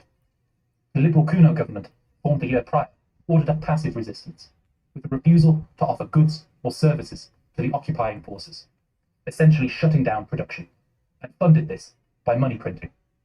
The inflation of the Reichsmark, in motion since 1914, was thus provided a catalyst by the occupation, leading to hyperinflation. In January 1922, a dollar could be exchanged for 191 Reichsmarks. By the November of 1923, it was worth 420 billion Reichsmarks. The price of food skyrocketed, with, for example, the price of a single egg standing at 300 Reichsmarks on the 3rd of February, then jumping to 30,000 Reichsmarks by the 8th of August. The working class were utterly immiserated, gripped by famine and desolation, and the petty bourgeoisie were ruined. The trade unions collapsed. As strikes and clashes with occupying troops spread, it was clear that a revolutionary situation was forming. However, the German Communist Party, which had survived the failure of the 1918 revolution, prevaricated, writing to Moscow for direction. The Russian Political Bureau did not meet to discuss the situation until August, then instructed insurrection. Whether due to the delay or to the broader contradictions of the workers' movement, attempts to rally support among the workers failed. Plans were cancelled, though serious attempts were made at power in October, and the German Communist Party was banned. As the crisis wore on, the Nazis took the initiative. Over 2,000 of its paramilitary wing marching on Munich, intending to secure the city for a siege upon Berlin. Though the attempt, known as the Beer Hall Putsch, failed, with Hitler arrested, it secured the Nazis their first national audience and consolidated their support among the reactionary veterans and officers who made up the party's armed wing. While the crisis of 1923 had shaken German capitalism to its core, material conditions still allowed for a stabilization under liberal democracy. This was achieved by a combination of factors, most notably the institution of a new currency, the Rechenmark, and the renegotiation of the terms of the Versailles Treaty through the Dawes Plan. As a further expression of the contradictions which had determined the Treaty of Versailles, the new settlement of the Dawes Plan favoured Britain and the US's interests against France, easing reparations payments, agreeing an end to the occupation of the Ruhr realised in 1925, and agreeing a loan of $200 million in credit to Germany from the US. This restarted production across Germany in 1924.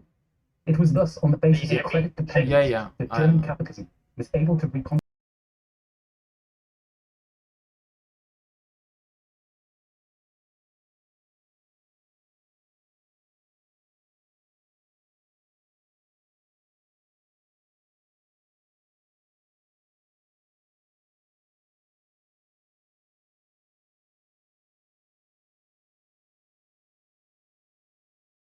To further elevate the contradictions of overaccumulation developed in the lead up to the World Wars.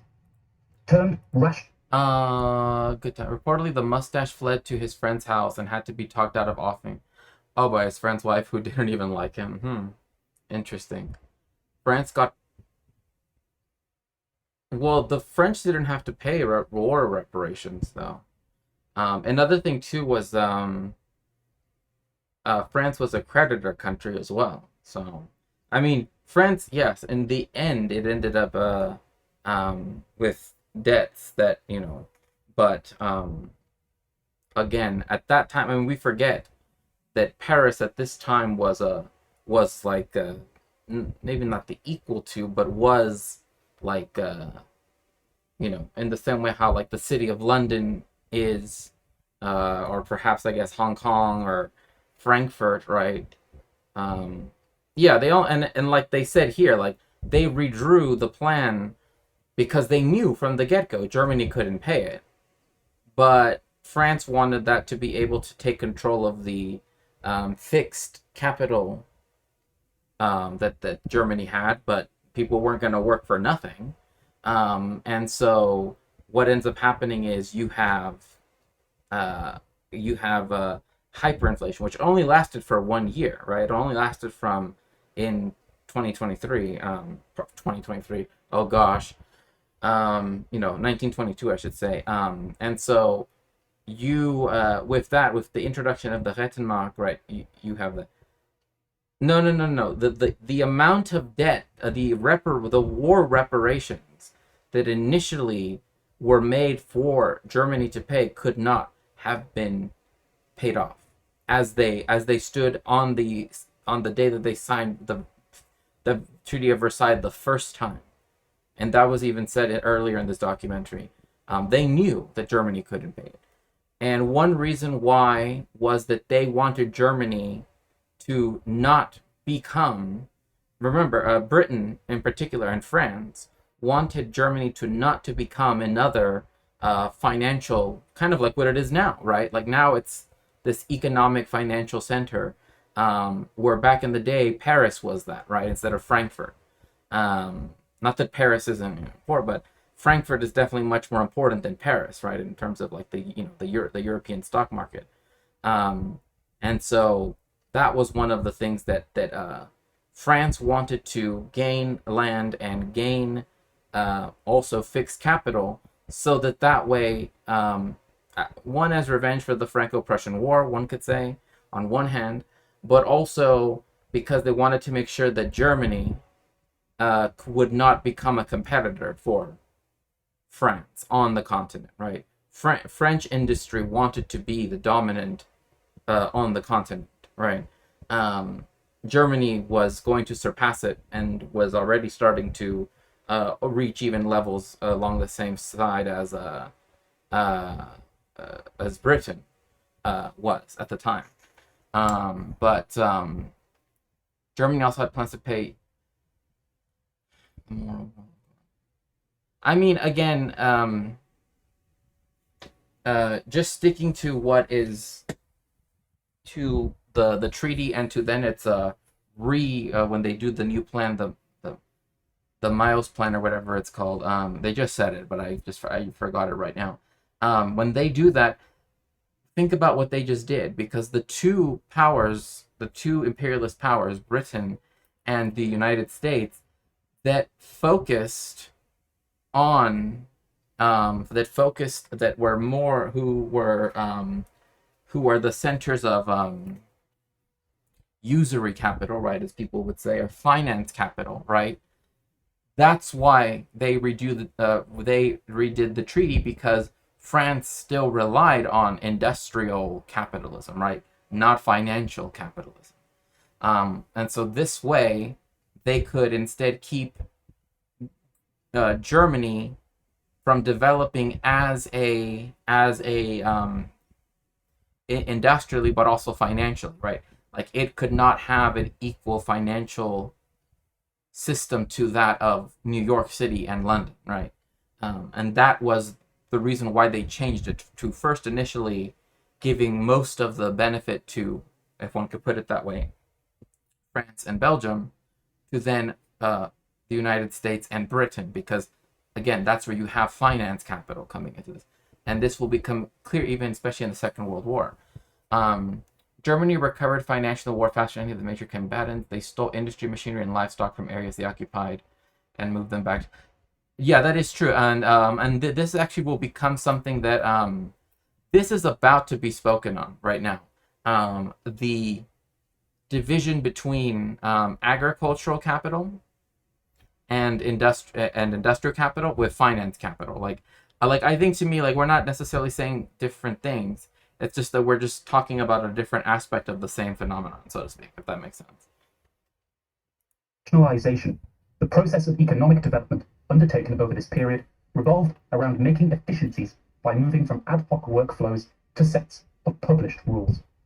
A growth of monopolies and cartels, and the use of machinery to replace labor.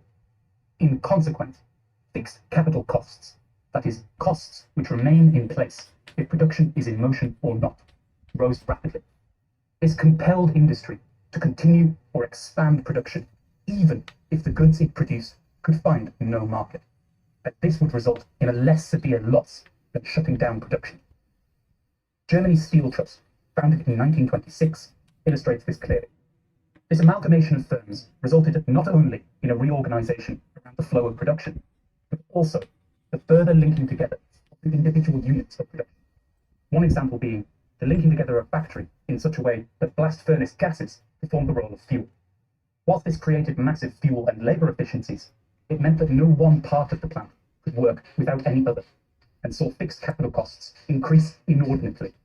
In essence, therefore, the debt-fueled rationalization undertaken in the 1920s represented the realization of Marx's understanding that capital's tendency toward monopoly brings it into contradiction with the free market. The external Right, and this was my point, is the rationalization. That's what I'm focusing on, right? Because it involves incurring more debts and having it so that literally, when we exist in a world where this is already the case, where uh it is cheaper to produce things that have nothing, right? This is why this idea that, like, oh, when people are trying to do apology for, Elon, et cetera, et cetera, et cetera, and all these other, uh that and like, oh, we need to make sure, like, that this is the reason why, like, the basic idea of supply and demand doesn't actually exist, as bourgeois economists, I mean, even bourgeois economists know it doesn't exist, but as people are taught, right?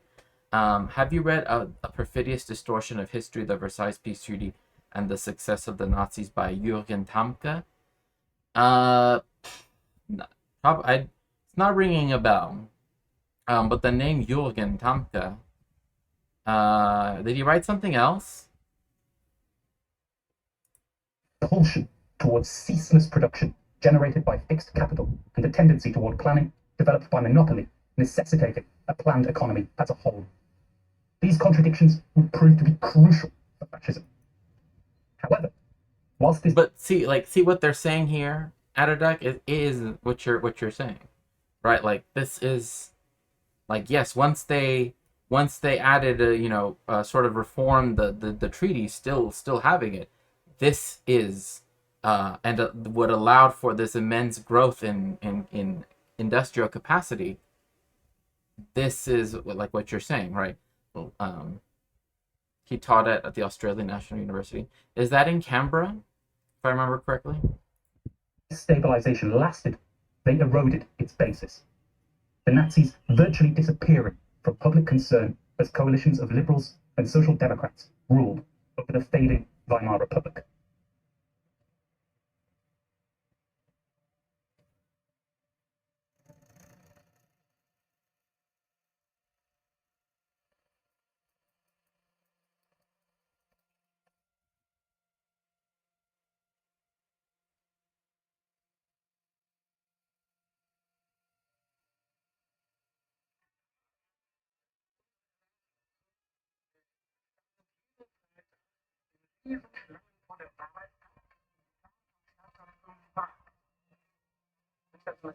neue und andere Situation.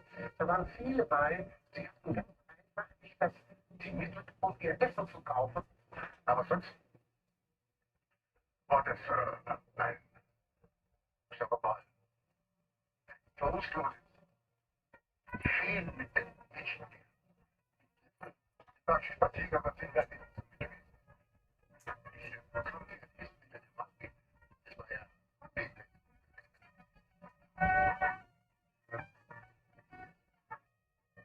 Ich habe solche Demonstrationen gesehen. I saw some of these demonstrations. I can't tell you anymore what sort of placards they were carrying, or specifically how it was organized. All I can remember is that they were shouting the word hunger. They were really large rallies, so we sometimes wondered if our route to school was going to be blocked. These weren't just small groups, they were really large rallies.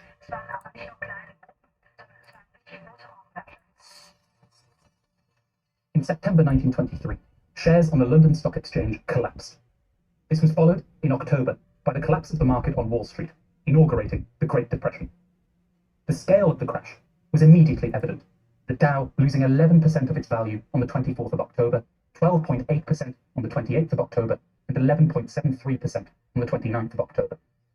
Whilst this initial fall reached its bottom in November, hopes of a stabilization did not last long. In April 1931, the Austrian bank of the Rothschild concern collapsed. Not only did this again send... I have to admit, I don't, oh my gosh. You don't know how those work. I love your emotes though, like Casey's emotes. Like that one, all of them. But I wish they wouldn't say of the Rothschilds concern, because then that it brings up like conspiracy theory. It's just the Credit Bank in Österreich. Like it just happened to be, global markets into freefall, it set off the implosion of the global credit system. The bank had been a central pillar of the Central and Eastern European financial system based on credit.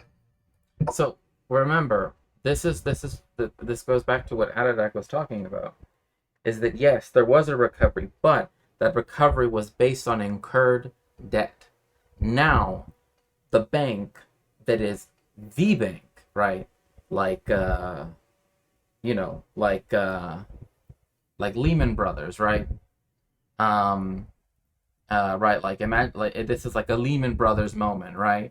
Where it just collapses, because again, with the stock exchanges going down, also, again, we've seen this just in the past year, right, with all the banks that Silicon Valley Bank, etc. But this is just, there just isn't a bank on this scale that has collapsed like this, right? Like, oh, SVB was always doing risky loans anyway, right? Like that was their thing. First Republic, it was whatever, blah blah blah. But like this bank was the bank that was the main bank that would give out credit for all of the countries in Österreich, right, in Austria, in Deutschland, right, in Germany, and all the way to the east, right? So if that falls, right, and therefore everything that it funded also collapses too with it, because now it's no longer getting that money. So imagine, right, like all of the things that are being that have been people that have taken out loans, et cetera, that have put their own credit on the line, right? Now it's all gone, right? It collapses, and the credit, and because it makes me the real Austrian name, yeah, Österreich. Yeah, well, I speak German, so, but in fact, Engels, who was here earlier, he speaks German too, and we're both Mexican and we both speak German, but anyway, he's a very good friend of mine. Oh, thank you so much, Adadak. Thank you so much for the tier 1 sub to Sun and Air. Thank you. So again, once this bank collapses, then it means everything that it was funding, right, everything had extended credit to, collapses. And then all of their own ties to London, to Paris, to New York collapses as well. So you see how this is why when Wall Street is actually afraid of something, it's usually because something like, right, like a Lehman Brothers, right, is gonna collapse, right? That's why, like, the people that were saying, oh, gold, what if Goldman Sachs? I doubt it, but what if Goldman Sachs was next? Because remember, it bought out, right? First Republic, right? Oh, good. Now you have my emotes. Yes.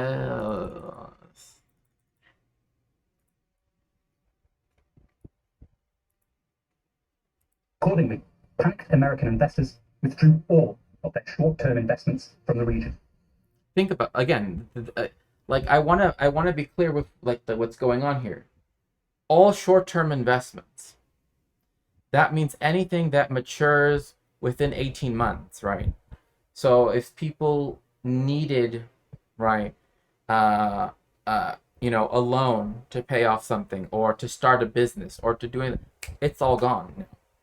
Because now the bank can no longer give you that money because that money isn't there.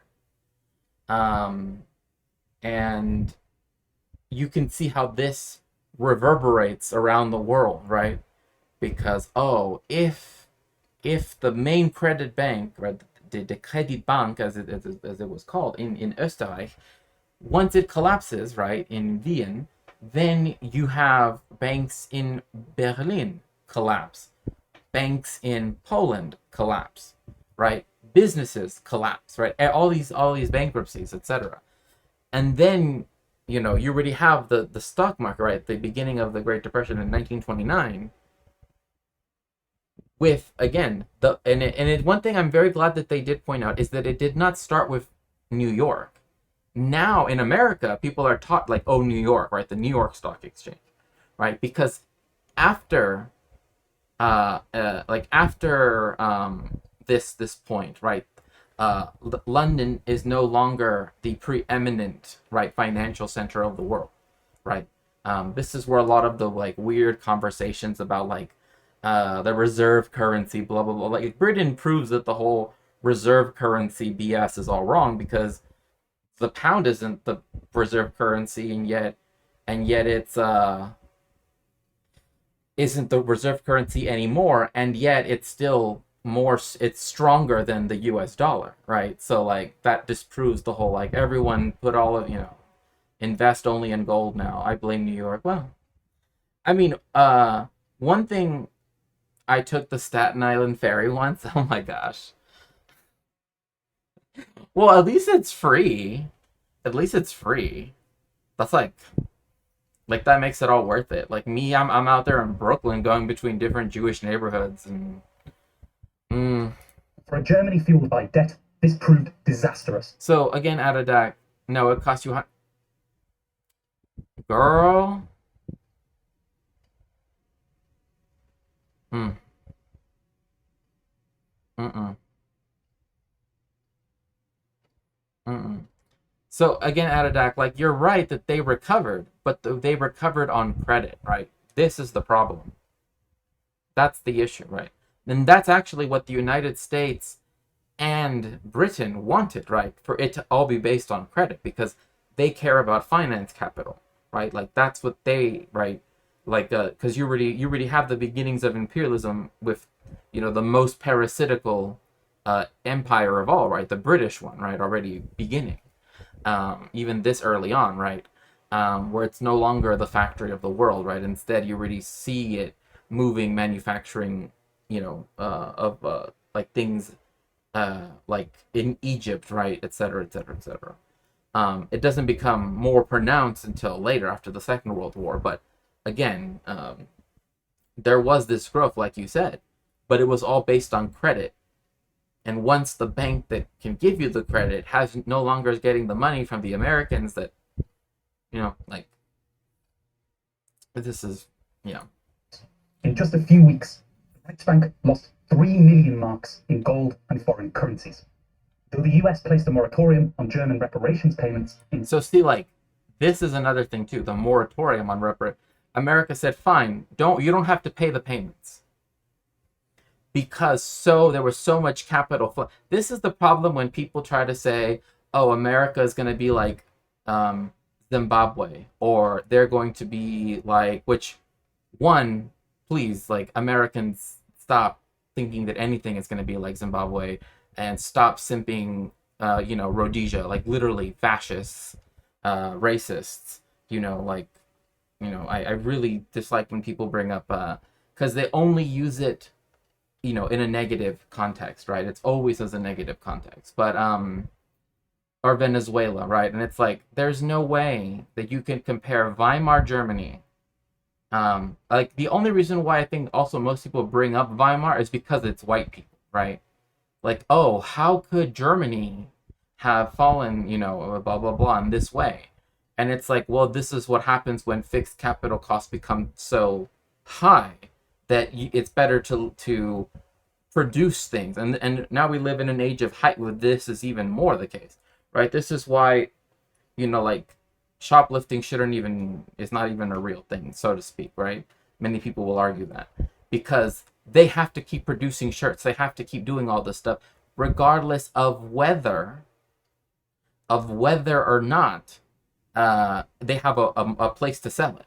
This is why you see stuff that's so, from name brands, right, that before 20 years ago would have been much more difficult. Now it's just everywhere, right? Like, this is why you have to have multiple different sales apps for different things, right? Like, because now we have such overproduction, such high capital, that literally it's better to keep the factory running than to shut it off, right? So imagine going on strike in this world right now.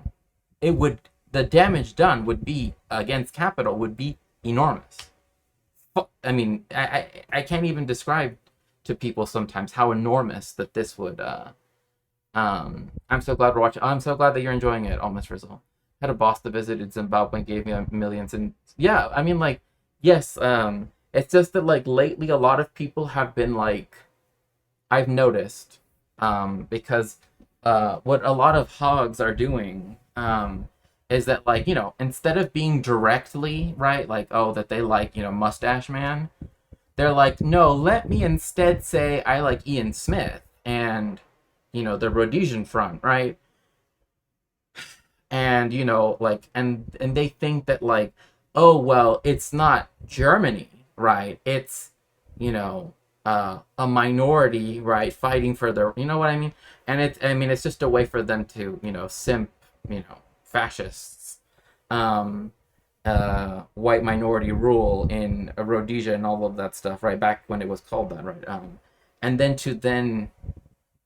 shit on, yes, it was sanctioned. It had capital flight, 70.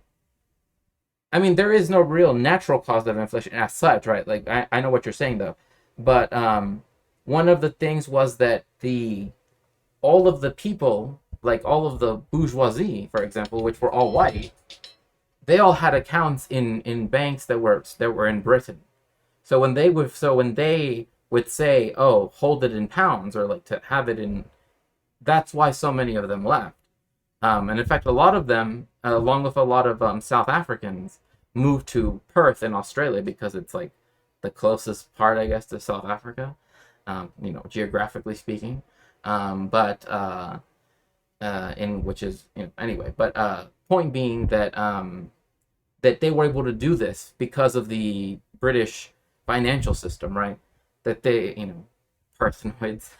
I've never heard them called that. Same in Venezuela. Oil prices were at an all-time low. There were sanctions. The bourgeois were, yes, exactly. Like, again, it's like it's exactly like what happened with like with Zimbabwe, where it's like there's immense capital flight. There is it's not money printing, that's for fucking sure. Because the Federal Reserve doesn't print money. It's really just the government accounting firm. It just tells people where money goes. That's what it technically does. But regardless, yes, after the coup attempt, etc., everything, then the U.S. like essentially being sanctioned by the U.S. is what allowed for hyperinflation. Um, because prior to that, when oil prices were higher, um, well, there are many criticisms of Maduro and also of Hugo Chavez, right? But that people can make, and they've been made, and there are still more that can be made. But obviously, Twitch chat is not necessarily the best place to write, the anti Chavez, right? The biggest mistake was not liquidating the bourgeoisie. I mean, again, I mean, I agree with you because Venezuela has more of a privatized economy than the United States does, like by a good share of that too, and also then other Western countries, right? And that was because of the imperialism of the U.S. beforehand, right? It's not even out of, as it were, a choice on its own, right? That's because of what came before Hugo Chavez. Hugo Chavez was just able to nationalize the petroleum industry, which, like that's something Mexico did early on, right? When, the United States, in the interwar period. So, I agree. It also would have saved me from the worst dating experience I ever had in college. Oh, you mean, a gusano? Oh my gosh. There's this person I know. And we used to go get arepas, right? If people know what arepas are, right? And I would like hang out like in a circle of friends, right? That included people from all over Latin America. But there were two people that were from Venezuela, and one of them became a gusano over time. Like you could see it. Like you could see the, as it were, the progression to gusanohood, right? Um, if he would liquidated the bourgeoisie, the U.S. would have had far more gusanos. I mean, sure, yes, technically that's true. Yes, uh, but I mean, there still are so many anyway. I mean, remember that one? I know Badam Panada talked about him, where he was like simping for Donald Trump, and then he got deported, and so then he had to like pivot and say like, "Thank you so much, Donald Trump, for deporting me." Like, what? Like, no, like, just stop. Like, just stop. Just stop. The crash was already underway. The collapse of the German Wool Trust saw the Donat Bank, one of the 5 largest banks in Germany and the financial power behind heavy industry, and particularly the Steel Trust, lose over 100% of its capital. On the 1st of August, Did you hear that? Over 100% of its capital went away. Over 100%. Right? Oh, don't bring up George Santos. Oh my goodness.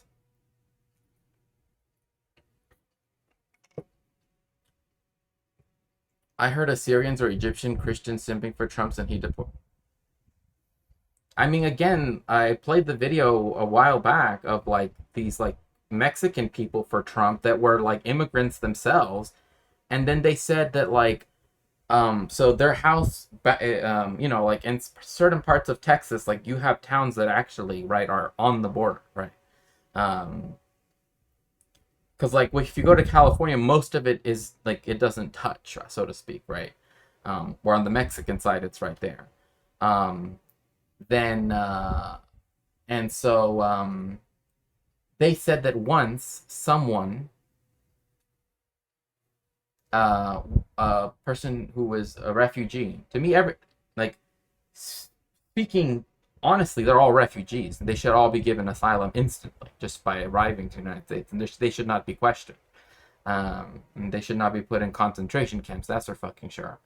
But anyway, now that we've got that established, of course, there's also the matter that that again, this group of Mexican Americans, right, that they saw someone get stuck in their tree because they were trying to get uh over the fence, right, and instead of helping them, they called their other buddies, who then called the cops, and they stayed there, right, to like not let him leave. So then that way the police could call or border patrol or whatever, and then come pick him up. Like literally, like someone is literally right there, and I mean, yes, I mean, especially considering that the United States promised Mexican people that lived here citizenship and then broke that promise anyway, or rather broke that treaty thing. So technically, it's like, hey, you didn't want to give them citizenship, then give back the land then. Or, you know, there's always that. But another thing too, I mean, that also makes the people that were the Mexican people that were living here prior, at the time of invasion, at the time of theft, indigenous too. So, at least in the, in not in the, in that sense, right? And on that day, the border patrols were well cleaned with saliva of an informant. Oh, their boots, yeah, yeah. I mean, and again, like they even said, like, oh yeah, I had I was a blah blah, blah blah blah blah blah blah. But they're like, but now I'm an American. It's like girl, like you need to go outside of your little border town. You know what I mean? Like the very moment that you go up there and you go to Pocatello, Idaho, I'm telling you right now, unless you look like Shannon and her purse, they're gonna call all the patrols on you. You know what I mean? Like that's the thing. That's the thing. They will call them. And so there, that's my response to that lady. And that is the mildest response I can give. Moratorium on all German short-term debt went into place, freezing the money market operated by Germany and other European nations. This culminated on the 21st of September, when the English pound came off the gold standard, bringing the whole international credit system to a standstill. From then until the start of the Second World War, only one transfer of credit took place, and even indispensable trade. Think about that. One transfer of credit was given from then, during the Great Crash, to the beginning of the Second World War. One. And literally, we live in a time where that's happening all of the fucking time, right? From the US, from China, from the IMF, all these different, one. And the one other thing I dislike about the wording, I would criticize, would be that taking the pound off the gold standard itself was not. It's not like if they would have stayed on the gold standard, the issue would have gone away. No, you in times of crisis, when you had currencies that were tied to commodities, like gold, you take it off of the gold standard or whatever, the silver standard, whenever there's a crisis. Why? Because who, right? When the price of gold goes up, who's going to have the most gold? Just think about this, right? Like the people that keep telling you to invest in gold, who actually has the most gold, right? Yeah, that's something I've always been hard. I knew someone who wanted to see some border patrol agent, even wanted to be one. Oh, even though he was obviously traumatized from his dad being deported multiple times. I don't even understand how people can even.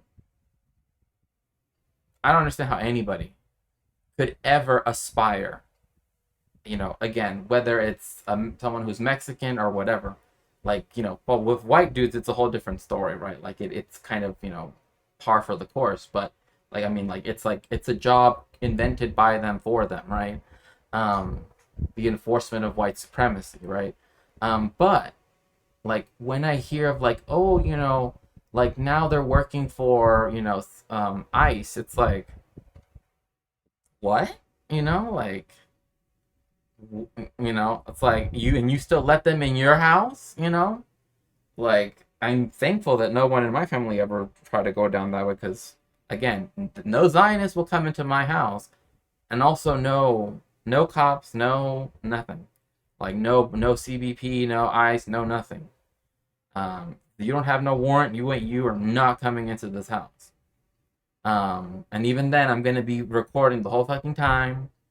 And if I see you touch anything outside of the warrant, I will report you. Right? Like I will do everything. You don't even believe you like again. I'm so fucking serious. Like anyway, I don't want to get too your cousin's husband. Yeah, like my family, because cops in Mexico were historically, I mean, were one of the enforcers of anti-Semitic like violence. My family in Mexico never had cops, and then when they came here, they already had a hatred of cops. So it kind of helped. In Australia, we had a show where they brought people backwards through the routes of asylum seekers to reach Australia to try to teach empathy. One of the people brought along snitched on an asylum seeker in Indonesia, then claimed they wanted to stay and fight in Afghanistan for the asylum seekers. Then they tried to start an anti-refugee and anti what? Oh goodness gracious! I no. That's why there's this one video that I saw. I think Hassan watched it, where it's like, oh, it's me and this border patrol agent, patrolling the area around here in Texas, and I'm just like, it's like at the Big Bend, in that area, just like west of it, the Big Bend of the Rio Grande National Park. They're walking around and they're like, or maybe I'm confusing it with another video, but still. My cousin is a DA and he has used his position to try to threaten me into keeping my views online. What? I mean, how can they be a D? Anyway, I have a prop. I think you and I, yeah, we agree on that. On what I'm about to say. I haven't heard him say fucked up shit, but I heard his colleagues bragging how they were violent towards Rome. What the fuck? Oh, right, yes. Oh, Jesus. I remember when I was in Portugal and the like um there literally was. I'm not even joking. Like not only railway tracks, but a wall.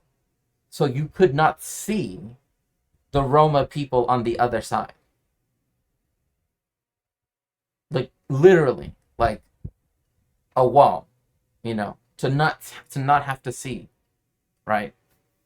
And I remember walking by there, and they were surprised because I was like actually willing to talk to them, right? Because I'm thinking like, hey, do these people need help?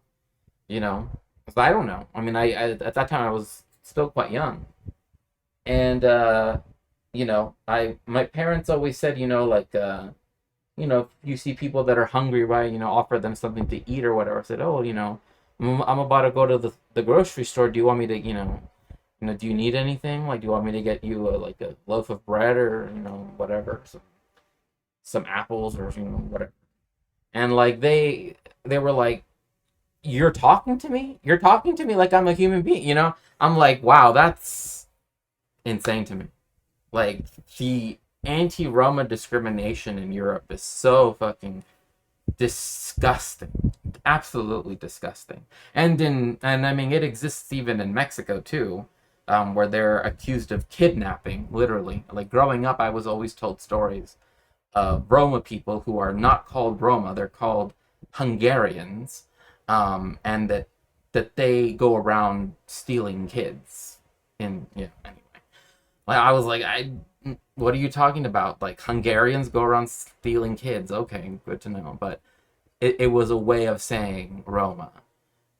Towards another nationality, they aren't violent, mostly because they'll get reported a huge. Right, exactly, yeah. Like that's why the Portuguese that were there were like, why are you talking with them? Why did you give them food? Like now they're going to expect, like they were trying to make me feel bad for asking them if they want something to eat.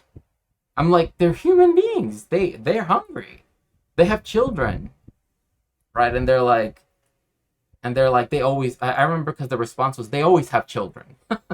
I'm like, what is that supposed to mean?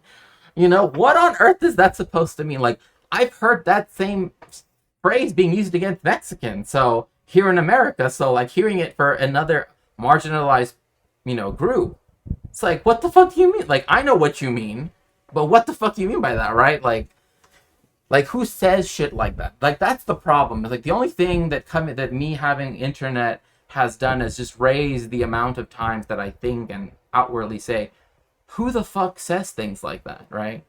Um, yes, exactly. Yeah, that's exactly what they have in Mexico too.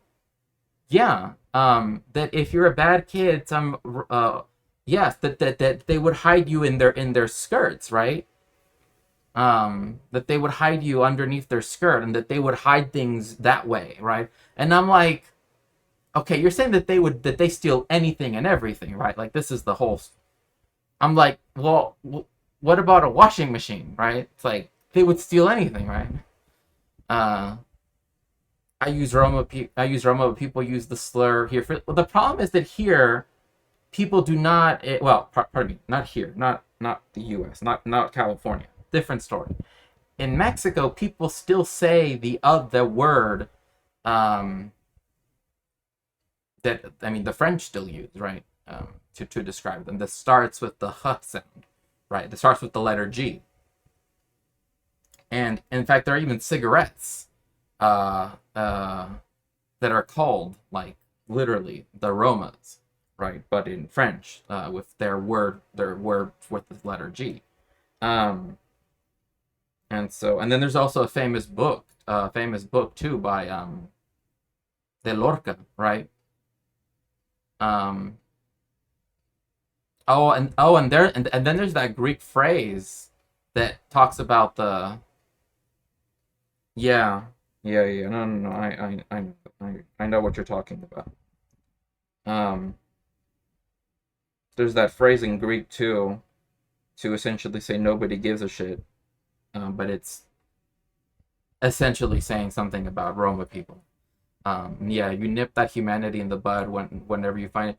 Yeah, essentially yes, because they're seeing someone who to them is foreign, right? Because they're like, oh, there's this Mexican dude, right? There's this Mexican kid here, and he goes out, and like they go out there, and suddenly, right? They see me walking towards them, and like I'm not afraid, like I'm not like them where they go, they like rush away as soon as they like if they make eye contact. I'm like, hey, is everything okay? Do you guys need food or something? Because I literally did not see them with food. Like I just did not see any food. I'm like, what are they eating, right? And like to me, that's like the simplest thing you could, because there's also this thing too in when it comes to the idea of, I guess, what people would call mutual aid or maybe even charity in Judaism is like you want to get to the point where they don't even know where it's coming from, right? Like that's seen as the ideal, right? Uh, like where you don't ask them what they want, right? Like you know what they want, and you're able to give them what they want, and you don't get praise for it, right? The praise is already, as it were, the praise is the giving of the object and them not knowing that you gave it to them, right? That's the praise. And in fact, my family runs on that a lot still. Um, and I think it's fine. Like I think it's a good way to go about it. But that's seen as the ultimate ideal, right?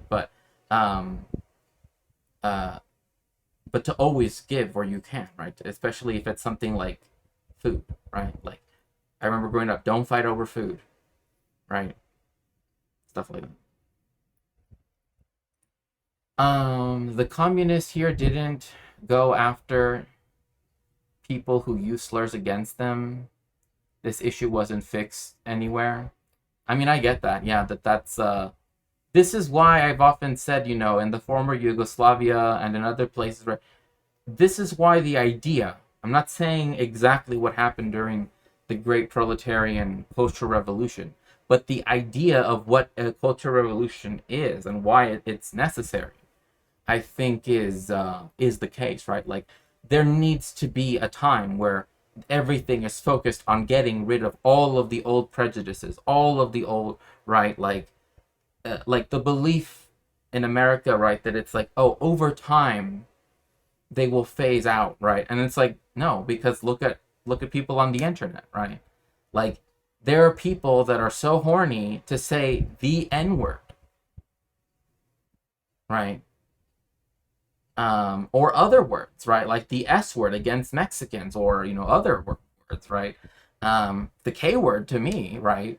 To Jews, and other things, right? And so the idea of getting rid of the olds, right, so to speak, is to get rid of, like, we're gonna completely dismantle something patriarchal, and then through critique and self-critique construct something new that is not just it reconstructed, right, with it's we're actually changing the situation, not just the scenery, right, which is what happens in capitalist countries, right? It's like, yeah, America changed the scenery, right, when it comes to white supremacy. It doesn't change the situation, though. It's still there. In our upcoming series of pop-up children's books. Yes, exactly. I mean, but that's the thing, right? Like, again, this is why I think it was important to watch about the revolutions in the Philippines and India, but also about Marxism, Leninism, Maoism more in general, is that, the great proletarian cultural revolution is a necessity. Because imagine if, for example, right, if there was a period of time where, again, there was education that was meant to get rid of the capitalist mode of thought that we already all have ingrained within us from birth, essentially. How do we create social relations, et cetera, et cetera, et cetera, et cetera, that you know uh, um, that will take place, right? Because relationships will be different, right? Like, relationships exist now because of capitalism, right? Like, and the idea around the nuclear family and all these other things, right? And uh, and other such things, right? So that's why, like, the people that say that, like, oh, it's just getting rid of that. It's like, no, it's finding out, right? It's working through the fact that we do not want bourgeois, right, relationships between people. Is that there's something else, right? Humans have obviously been capable of things when we were a tribal society, a slave society, a feudal society, and now a class society. So, unless you're, high on the copium of capitalist realism, right, and thinking that it is the truth, right, that there is no alternative. And again, the cultural revolution will be hard. It's going to be a hard thing, because it's going to mean that, again, a lot of things that even we see, even leftists see as kind of, because for the first time we're going to have to question everything, right, and think, how is this bourgeois? How is this capitalist, right? And how do we make it so that it doesn't just create the conditions for capitalism again, right? That, I mean, again, that's very difficult. That's why I hesitate, when people want immediately to, like, denounce what they did in China, because it's like, it's not as though the idea, right, is yeah, you have to relearn everything, right? Like, the ideas behind it were good, right? Do I think that precious works of art have to be destroyed? No, I don't believe that. But what art is has to be recontextualized, right? What art is, what science is, what all of these things have to be recontextualized in a way that does not just further the hierarchies of capitalism and white supremacy, et cetera, et cetera, et cetera, right? And that is a lot of homework. I'll put it like that, right? Uh, uh, but even the idea of what is education, right? And I know I bring this up a lot with you, Miss Frizzle. What is education, right? I mean, imagine actually being able to decide what education, like, this is how education has existed in bourgeois societies. Now let's rethink of it in the space where we do not want the bourgeois system to perpetuate itself. How do you do that? How do you recreate the classroom, if you even do that, without recreating the classroom, so to speak, if you understand what I'm saying, right? Um, uh, and that's what's fascinating, right?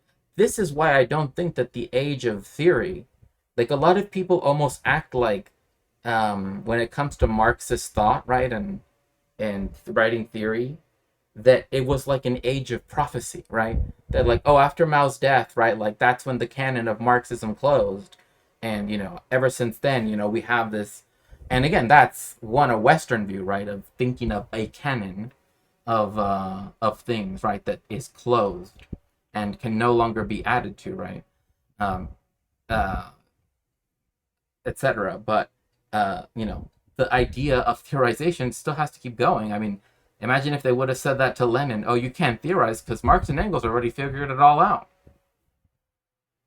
Obviously not.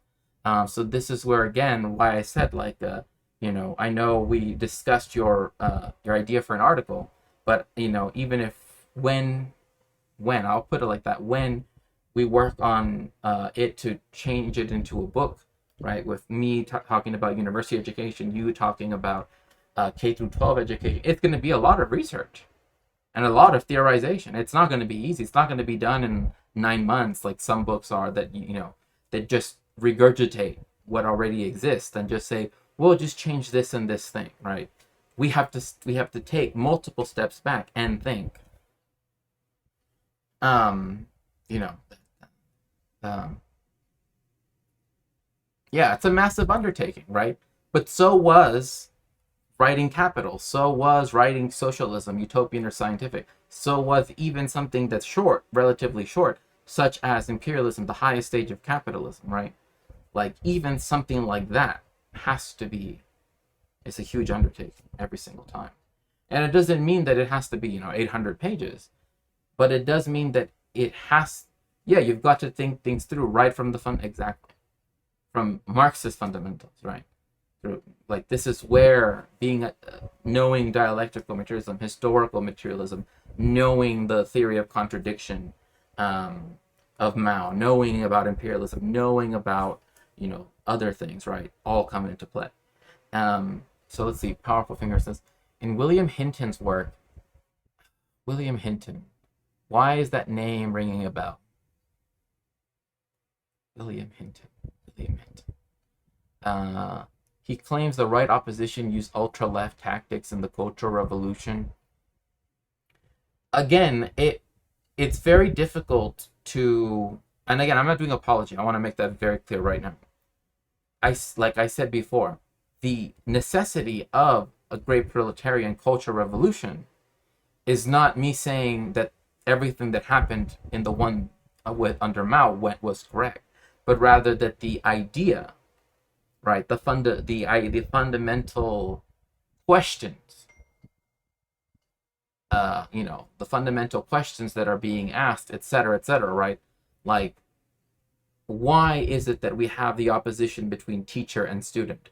Why do we have, you know what I mean? Like, stuff like that is what's important, not about, recreate. We do not just want to recreate what happened in Mao's China, right? Like, when I talked about the people's communes, right?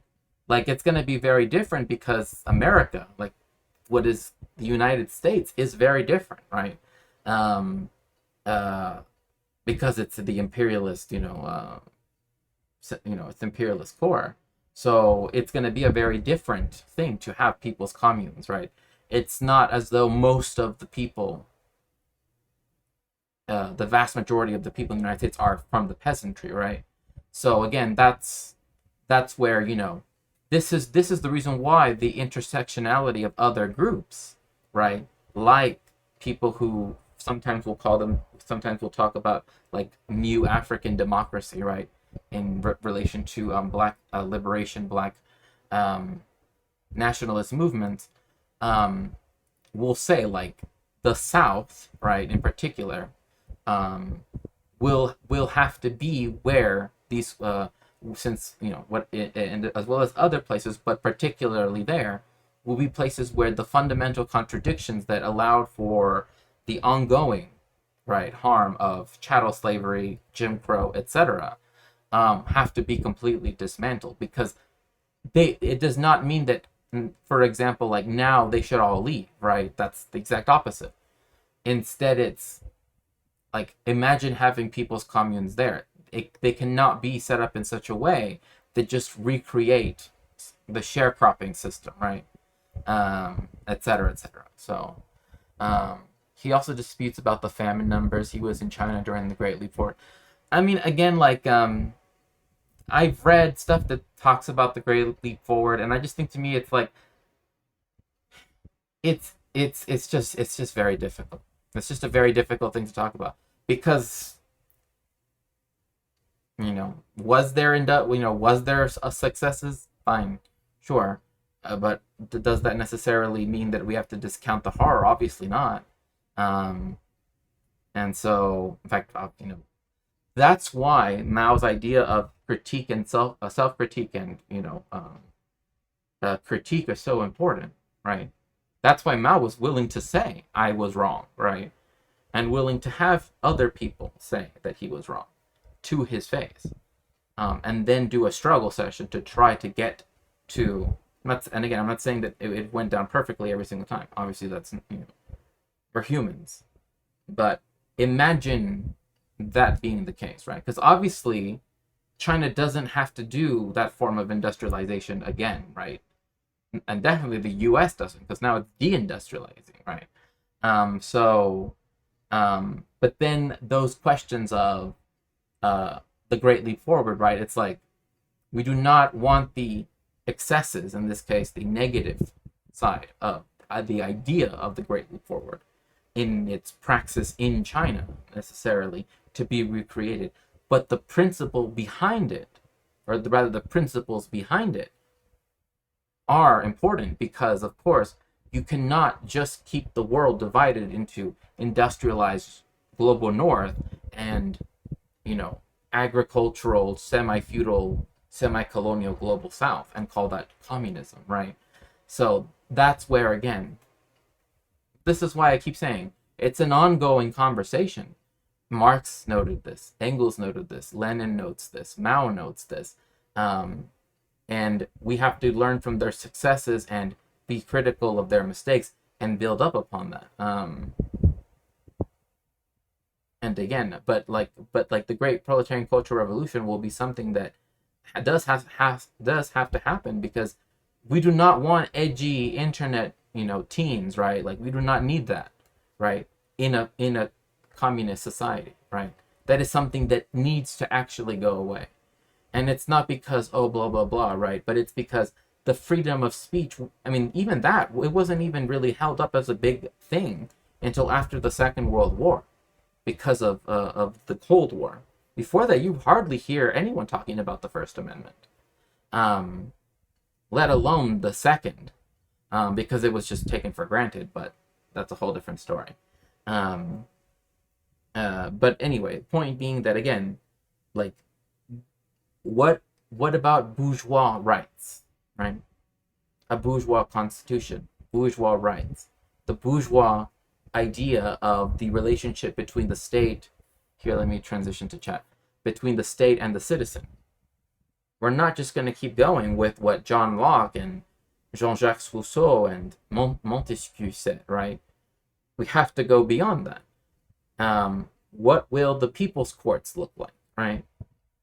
Because the Soviets had a system initially that was one judge that was like taught, right, that studied law, and then two lay people who were taught, right, law, right, almost like a kind of apprenticeship to some degree, or so then that way they could make a decision where, again, the lay person, the two lay judges, could overrule the one right? Is that a perfect solution? No, because it's still this idea of majority rules, right?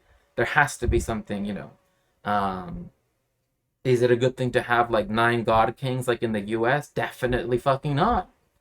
Um, so, these are the questions we have to deal with. In fact, I once spoke to someone who is a lawyer and is a communist as well. And it's like he and I both were thinking the same thing. Why isn't there a book on the idea of jurisprudence in communist jurisprudence? Because everybody expects that the U.S. system is going to be what's going to be the system in the future, and you'd be surprised. You'd be surprised how many people just innately, right? Or I don't want to say innately, but just like presume that to be the case. Like, oh yeah, Fourth Amendment, blah blah blah. It's like, no, it's not going to be like that. Like, because we know that that's just a pretense, right? Like we know that that's just a pretense.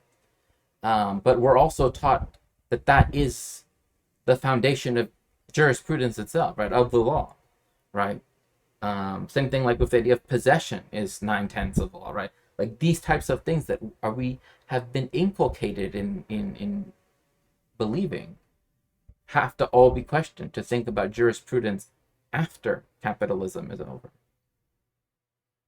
right? Because we're not just going to have workers' councils on workers' councils on workers' councils and workers' councils. That's not going to work, because what is the relationship between each council, right? How do we get rid of white supremacy? How do we get rid of the hundreds of years of racial caste systems in the Americas, right? And all of this stuff, right? These are many different questions for many different comrades of ours to help try to answer. And that's why, again, I try to oh my gosh, you want to know something, powerful finger?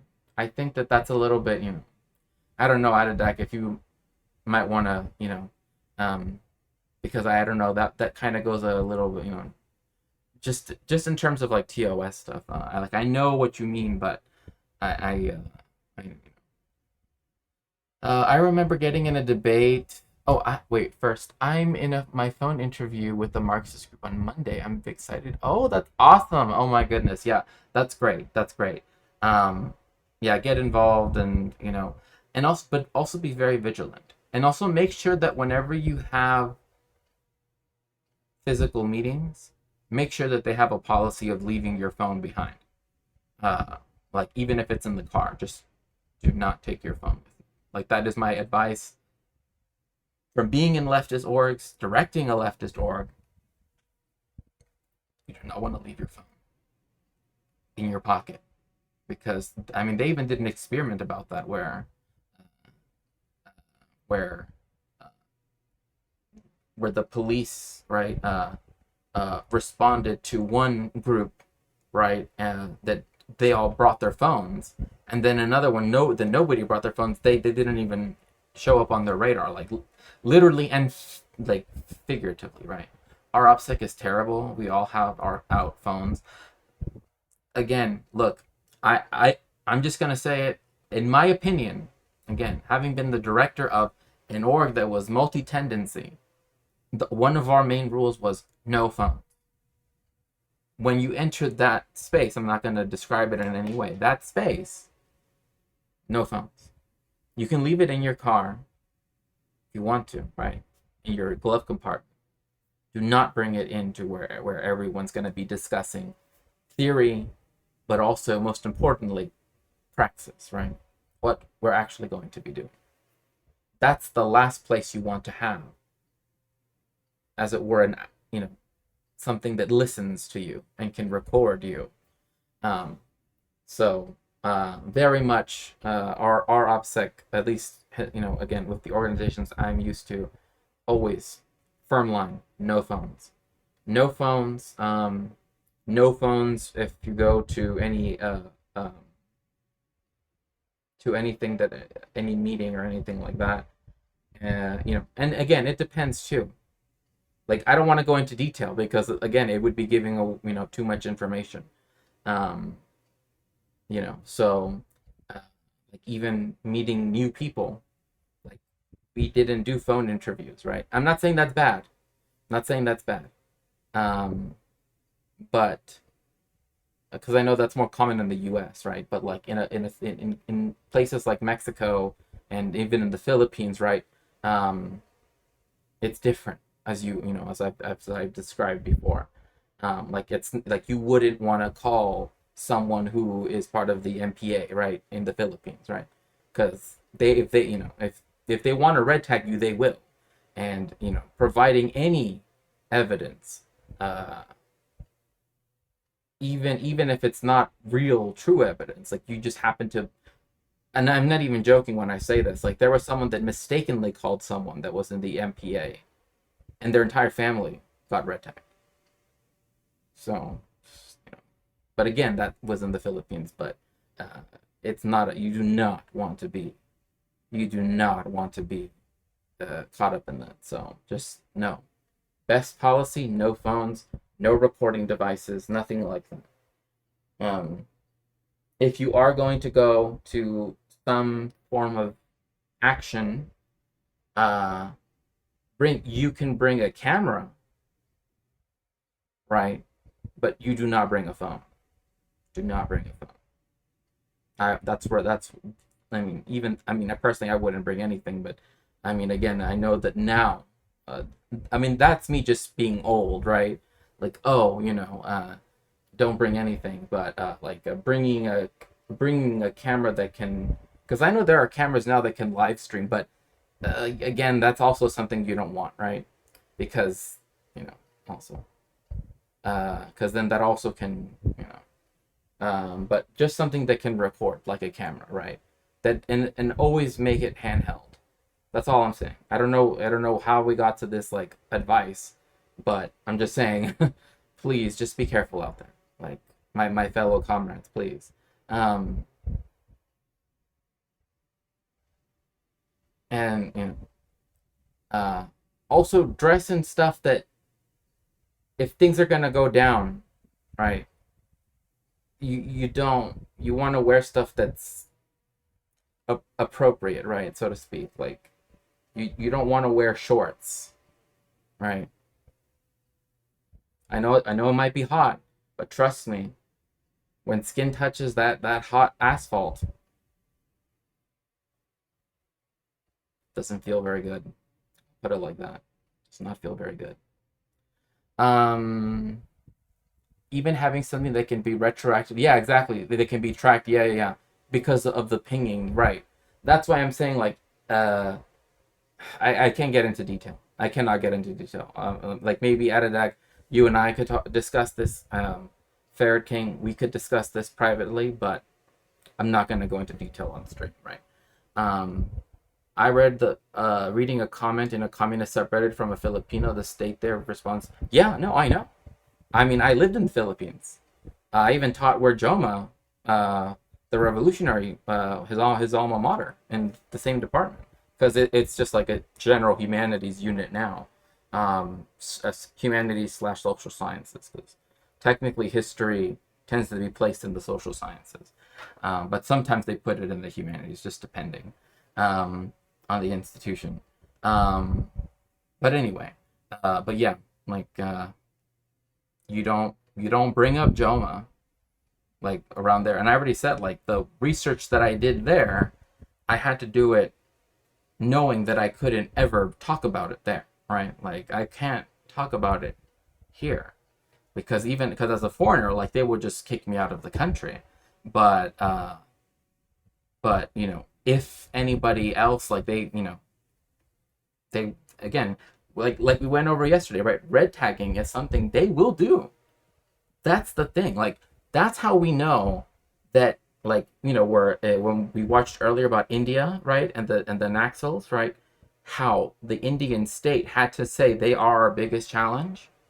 The day that the U.S. does that, then all the people claiming to be leftists, they won't be saying that ever fucking again. You can bet your ass on that. You can bet your ass on that. Vash will stop pretending that he's a fucking leftist, or at least calling himself that, and all of his little followers, etc., everybody that claims to be against woke schooled leftist, blah blah blah, they're not going to be calling themselves leftist. Oh, they will go to confession in a heartbeat. You know, that's going to go in a heartbeat. That's when you know that being a leftist is, again, when you are true. Like, to me, that's when the idea of being a revolutionary kicks in, right? Like, there's a revolutionary in the sense of, like, you know, when you're building up power. Then there's when it's yeah, they'll be calling into names. Yeah, exactly. Everybody that said, oh, you know, blah blah blah, oh, trust me, there's a reason why they always attack people that are leftist, especially BIPOC people, because they know, just like in the Philippines, just like in Mexico, just like in India, etc., throughout the global south, when it comes to leftists, it's always the marginalized. They will always go against us first. Always. Always. Even in countries that aren't even majority white, like Mexico, for example. Then also, once you have a huge country like the US or whatever saying communists are a threat, that's it. Like, that's when you actually have to live as a revolutionary. Like, your bourgeois life of what ifs and everything, that's gone, right? Like, if you truly are a leftist, you're willing to sacrifice it all, right? Bosch is not willing to sacrifice anything. So there's that, right? Anyway, I don't know how we got off onto this topic. I didn't mean to go off into revolutionary fervor. But yeah, they do have the squads. Yes, that's true. And again, sometimes what they'll do is they will get let me see. Sometimes they will get people to hand themselves in, and they're not even part of the MPA. They just do it because they want to make it seem like, oh, we've captured hundreds of people, and they'll just put it. I mean, think about what's happening in El Salvador right now. Right? Think about this in El Salvador. Also, hi Sarah, it's so nice to see you. Think about what's happening in El Salvador right now. The United States and especially is saying they ended crime by constructing what? The largest prison in the Americas. That's how they ended crime.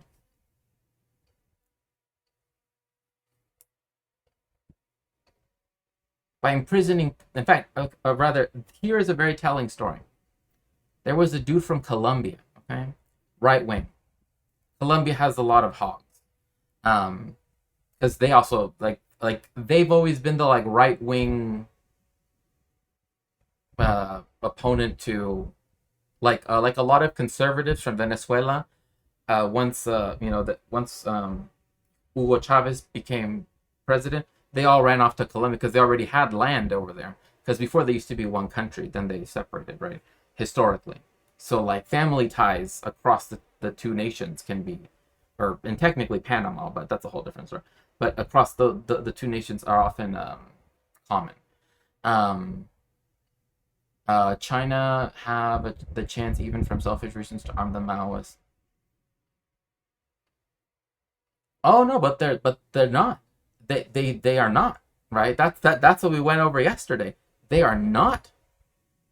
They are against the Maoists. That's the thing. China and India. Yeah. Okay. Yeah. Sorry. I'm just in. I'm already. I'm already. Flying the red flag, so to speak. I already have the. I'm already ready to release the tanks and everything, so to speak. I already have the little red book, right, as it were, about to hold it up in a huge mass of people, so to speak. But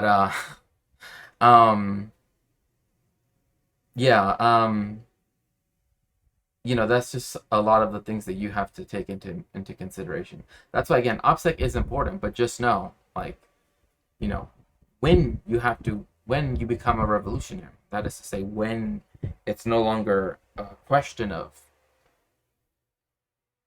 you know, being terminally online, etc. It's a very different story. Very different story. And another thing is you can't go back, right? Because if you go, so, as it were, go back,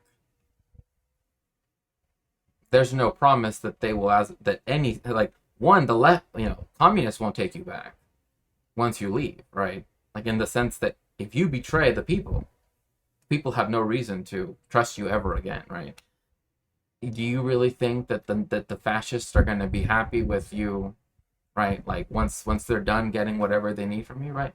That's always the thing, right? That so many people think, well, oh, like, if I just confess my sins, they will be expiated, right? They will get a bendición. Not how that works, right? That's never how that works. Yeah, exactly. Yeah, yes. They have given military aid to India to fight the Maoist, which is interesting too, because a lot of it also has to, and which is something that Arun spoke about on Sunday, is that the Hindiization of India, where they want other languages to essentially go extinct. I mean, they've actually called languages dialects of Hindi, which they aren't, because they aren't even in a similar. Rather, they've already branched off and like long enough ago to where they're unintelligible. But they do that so then that way they can make their instruction all in Hindi, and then everybody loses access to that language. And the tribal languages of Eastern India are the languages of the people that have been in the subcontinent the longest. Well, and again, it's not a question of, oh, they were there first, blah, blah, blah. It's just that people were speaking those languages in those areas longer than the introduction of Dravidian speaking peoples and of Indo-Aryan speaking peoples. This ain't a confession, and we aren't in a church. Now tell me more about your right, exactly. I mean, like, that's the thing, is like, that's the reason why a lot of these people will stop, I mean, have already stopped calling themselves leftists. Because it's not something, like, they still police leftists because they want leftists to react to them, right? But and as well as other reasons, right? Racist reasons, and queerphobic reasons, etc., etc. But the reason why you have all these people leaving the left is because it's becoming a fact that, even in the U.S., like, actually being a leftist is not something that is just an armchair profession, right? It's no longer really anything like that. And once it's like that in the imperial core, imagine how it must be in the imperialized world, right? So, that's always a question. But I mean, again, I can't speak for everything, but it's just like, in my own experience, that is something that, you need to protect the people that you love. And you have to love the people, right? And I know that, there are the contradictory quotes, right, where Mao says, it isn't love, it's blah, blah, blah, right? I get that, right? I get that. But again, I think also at the same point, right, it's like, you want, like, oh, Miss Frizzle, you want your children to one day live in a world where their worth wasn't already determined at their birth, and even before that, and that it doesn't have a monetary value of an extractive nature, right? Let alone your grandchildren, right? Neither do any of the rest of us, right? I can see why people say that. Yes, I can see why. I mean, but he definitely wasn't, like. I mean, I see what you're saying. Yeah, I see what you're saying. But I think to me, the way how Mao saw them, or rather, how we should understand it, is kind of like how, like, the U.S. cannot do anything really to North Korea that it did to Vietnam, for example, right? Now, right? Where it kind of forced Vietnam to get rid of a lot of things that of its particular form of of government, etc., in order to become more, open to capitalism. Because remember, China and well, Dengis China and Vietnam fought a war. So like, I know a lot of people are like, well, why doesn't China help them? They don't get along. They don't get along. Yeah, me too. I feel that love can be a motivating and sustaining factor. Yeah, it was ruined from the wars, but the one that they had, the border dispute, the border war they had with China, um, etc. Right, was again under Deng. Right, this was after the death of Mao, and because Mao was supportive of Ho Chi Minh, for example, was supportive of their anti-colonialist struggle, but Deng and them, right, everybody that came afterwards wasn't. And so yes, they did in the 90s, right? But I do think that was the reason why they did that, and I have yet to hear an argument that proves it wrong. But they did that to ensure that they would get accepted into the World Trade Organization, because it was like the next decade, right at the beginning of the 2000s, where then they were allowed into the World Trade Organization, right, in 2001. And I'm pretty sure that's one of the reasons why they did that. To say like, well, I mean, it's also a self-report, right? Like, uh, the two. I mean, because obviously people always forget about Lao, right? Or some people call it Laos, but Lao, right? That it also had a communist revolution, but it's a very agrarian society.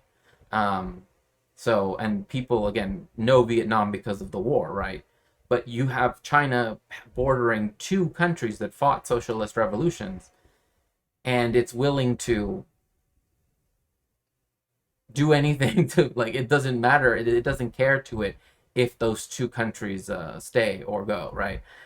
It's willing to sanction them, it's willing to, and this is why Vietnam had to liberalize its economy, because its ally up until 1991 was the USSR. So it had to go around China to the Soviet Union and the Eastern Bloc in order to get right, the economic support that it needed after the absolute destruction that happened in Vietnam. People often don't realize that, because they think, oh, China's right there. China wanted nothing to do. Well, under Deng, right after Deng, etc. They wanted nothing to do with Vietnam, because they still kept a lot of the social promises that Deng said was bad for capitalism. So there's that, or bad for material conditions or whatever they say. Oh yeah, but on the positive side, Koreans from North were allowed to work in China and send money. That's true, and that area now is it Heilongjiang? Heilongjiang. I believe that area, or that area, the provinces where it's the three provinces that border North Korea. But the one I'm thinking of is the farthest south one, I think, is one where they also well, one, it proves the whole, like, oh, like, people from the DPRK can never leave. It's also that because of the embargo, etc., from the US and by other countries that sanction the DPRK, there's really very few places they can go, right? And so most of the places that they can go to is China. Um, and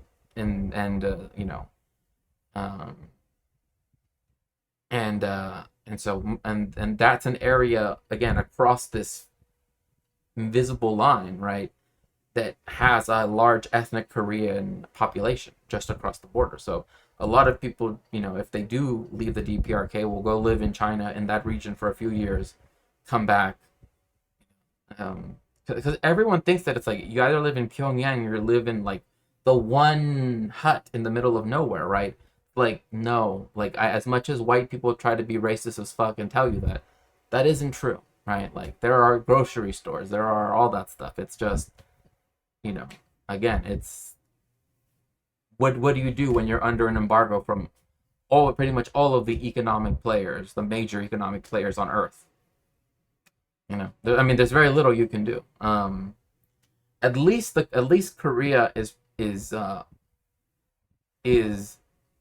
like, even the in the southern part, they do want to reconcile, But if it wasn't for all those U.S. bases becoming one mega base, like as long as obviously South Korea remains in essence a semi-colony of the United States, really a colony in one sense, that's never going to happen. As long as the United States has that veto, they're never going to let it happen. So as much as they love to play it up, right? I wonder if Deng's policies were so necessary. I heard the argument about them developing the productive forces, but for a long time they produced garments, plastic shoes until it was not necessary. One, for example, like the people that argued the percentage of growth, that was possible even under Mao. They had 10% growth. Because remember, China just prior to the second industrial revolution, right, was 65% of the world's GDP.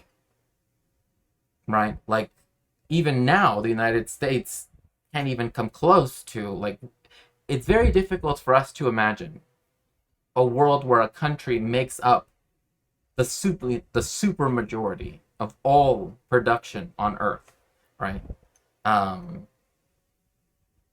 And especially when it comes to like commodity production, etc., like it's very difficult to imagine.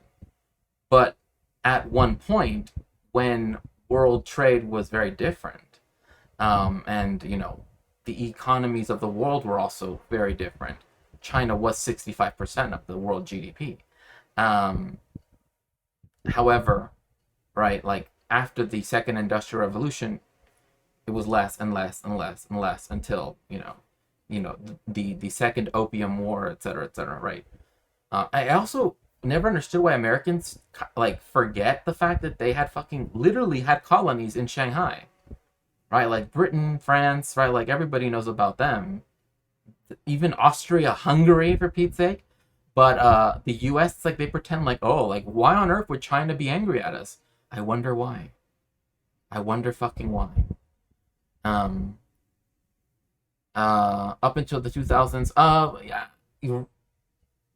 I mean, again, I don't. It's not a simple answer. I wish I could give you a quick answer on that. There's so much interesting stuff about China in its phase of joining the World Trade Organization, but it essentially was trying. What it essentially did was, I mean, it essentially let its own population be imperialized. I mean, that's essentially. They are doing better, at least better than Cambodia / the Philippines. The DPRK. I mean, again, I find that. I mean, maybe, perhaps you're right. I haven't read any. I mean, I know people who. I mean, I know like the person who is known as Juche Gang, not the cringe Patsock one, the actual person that does Juche Gang, like the Juche videos. And people that have traveled to the DPRK multiple times and everything. Yeah, Leaping Larry, exactly. Because he's on Twitch, right? Now anyway. I don't think he was on Twitch before, but he is on Twitch now.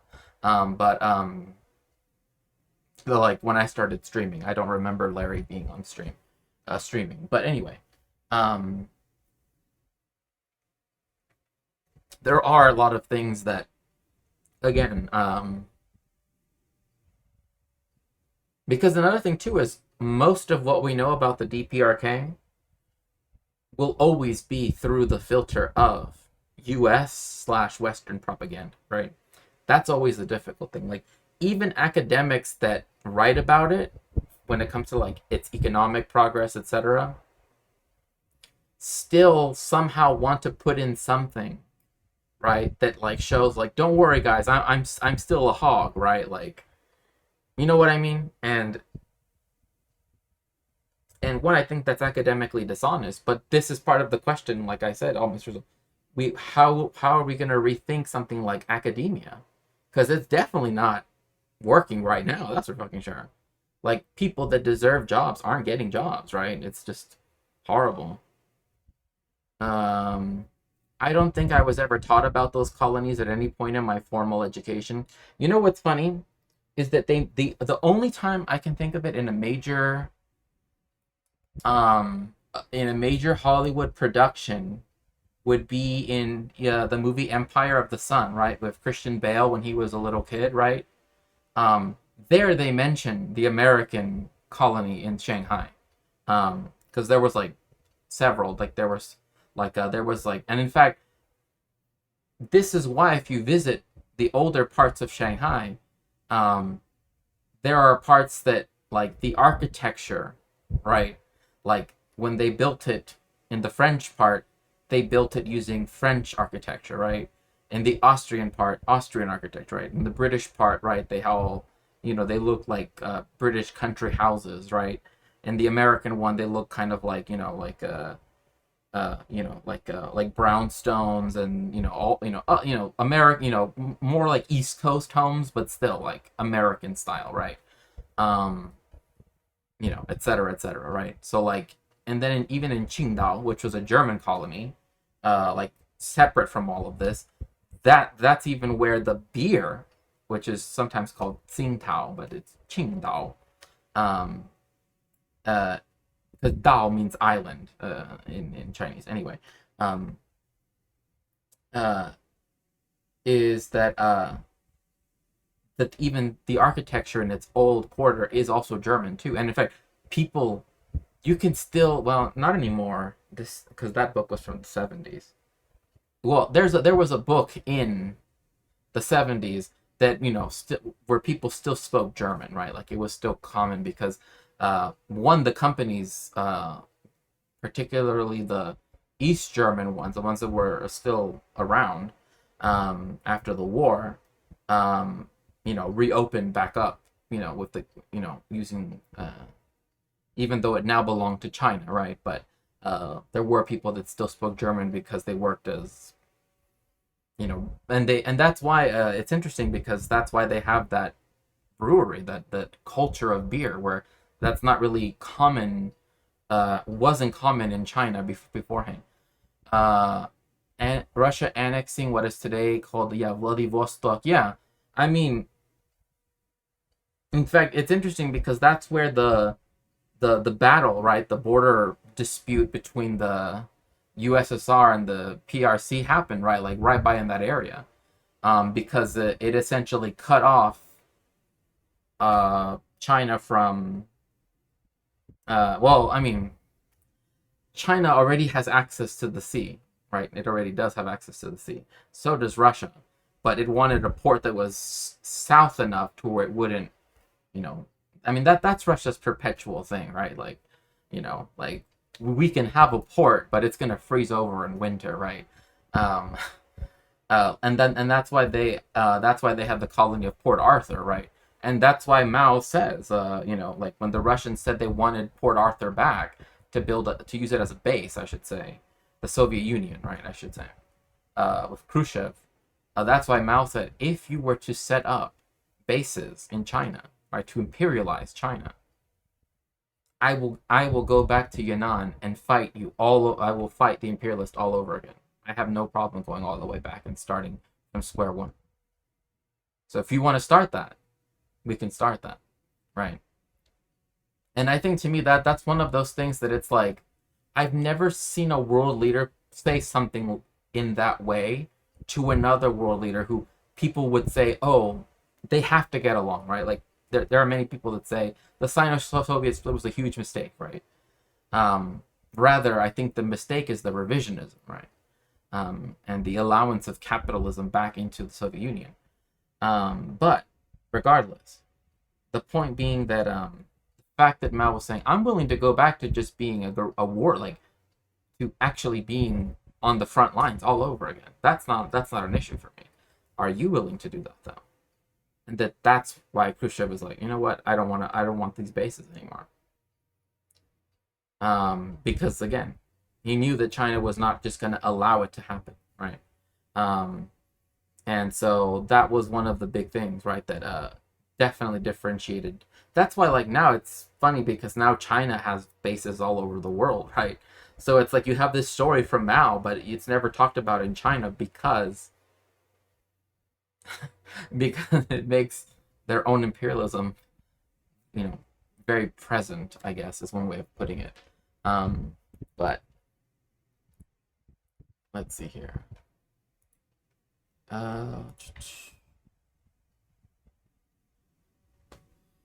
Hmm.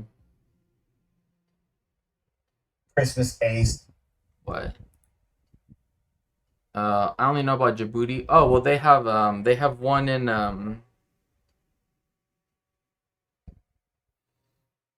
they have one in no wait, that's the Russian one. I'm thinking of the Russian one in Syria.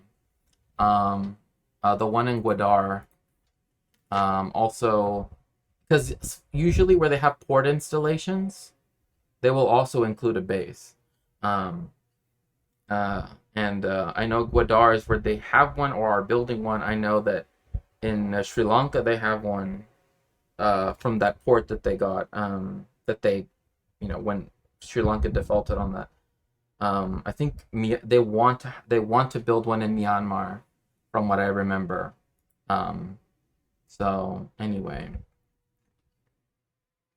what deal they have with East Timor? It had something with defense. Well, it's well, I mean, that's the question of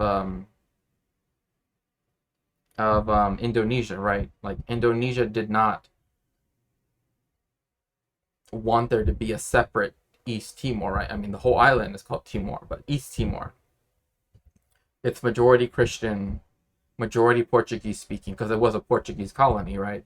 Um, and they wanted their independence from the beginning, right? Just like West Papua now, right? Like they want independence because a lot of these areas, for example, do not feel that the government in Indonesia was a Dutch colony, yes. However, not every island in what is now Indonesia was completely a Dutch colony, right?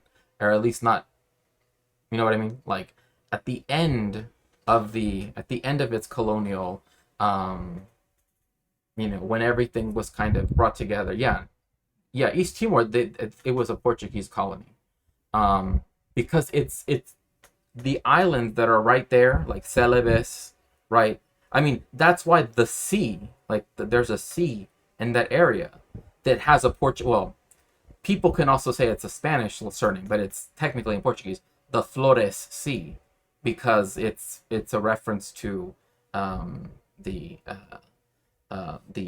people who the navigator, right? The ship crewman, the captain, I should say, that started that area of colonization for the Portuguese, because that area are called the Spice Islands, right? Those are the ones that kept going back and forth and were fought over for quite some time. But like this, like I mean, that's where like mace grows on trees. Like the mace plant, which looks really interesting actually. But yeah, I don't know. But yeah, Indonesia, Jakarta, and Sumatra, um, definitely were those colonies. But then there were some times where like Britain owned, or like a little piece of this, Portugal, or a little bit of that, etc., etc. And so way out there, they only had two. Portugal had Macau, right, until 1997, and then East Timor until but then, you know, Indonesia invaded it. It took it over and it stopped it from being an independent country. So let's see here. I am. Let's see here. Let us raid. I want to finish the. We're gonna finish the documentary next week because I am getting tired. So we're gonna raid Talorcs. Make sure to get in the machine. Thank you so much for joining me again. I really appreciate it. It was really wonderful talking to all of you. I will see you all very soon, and have a very good weekend. And again, thank you so much for joining me. Make sure to say hi to Talorcs for me.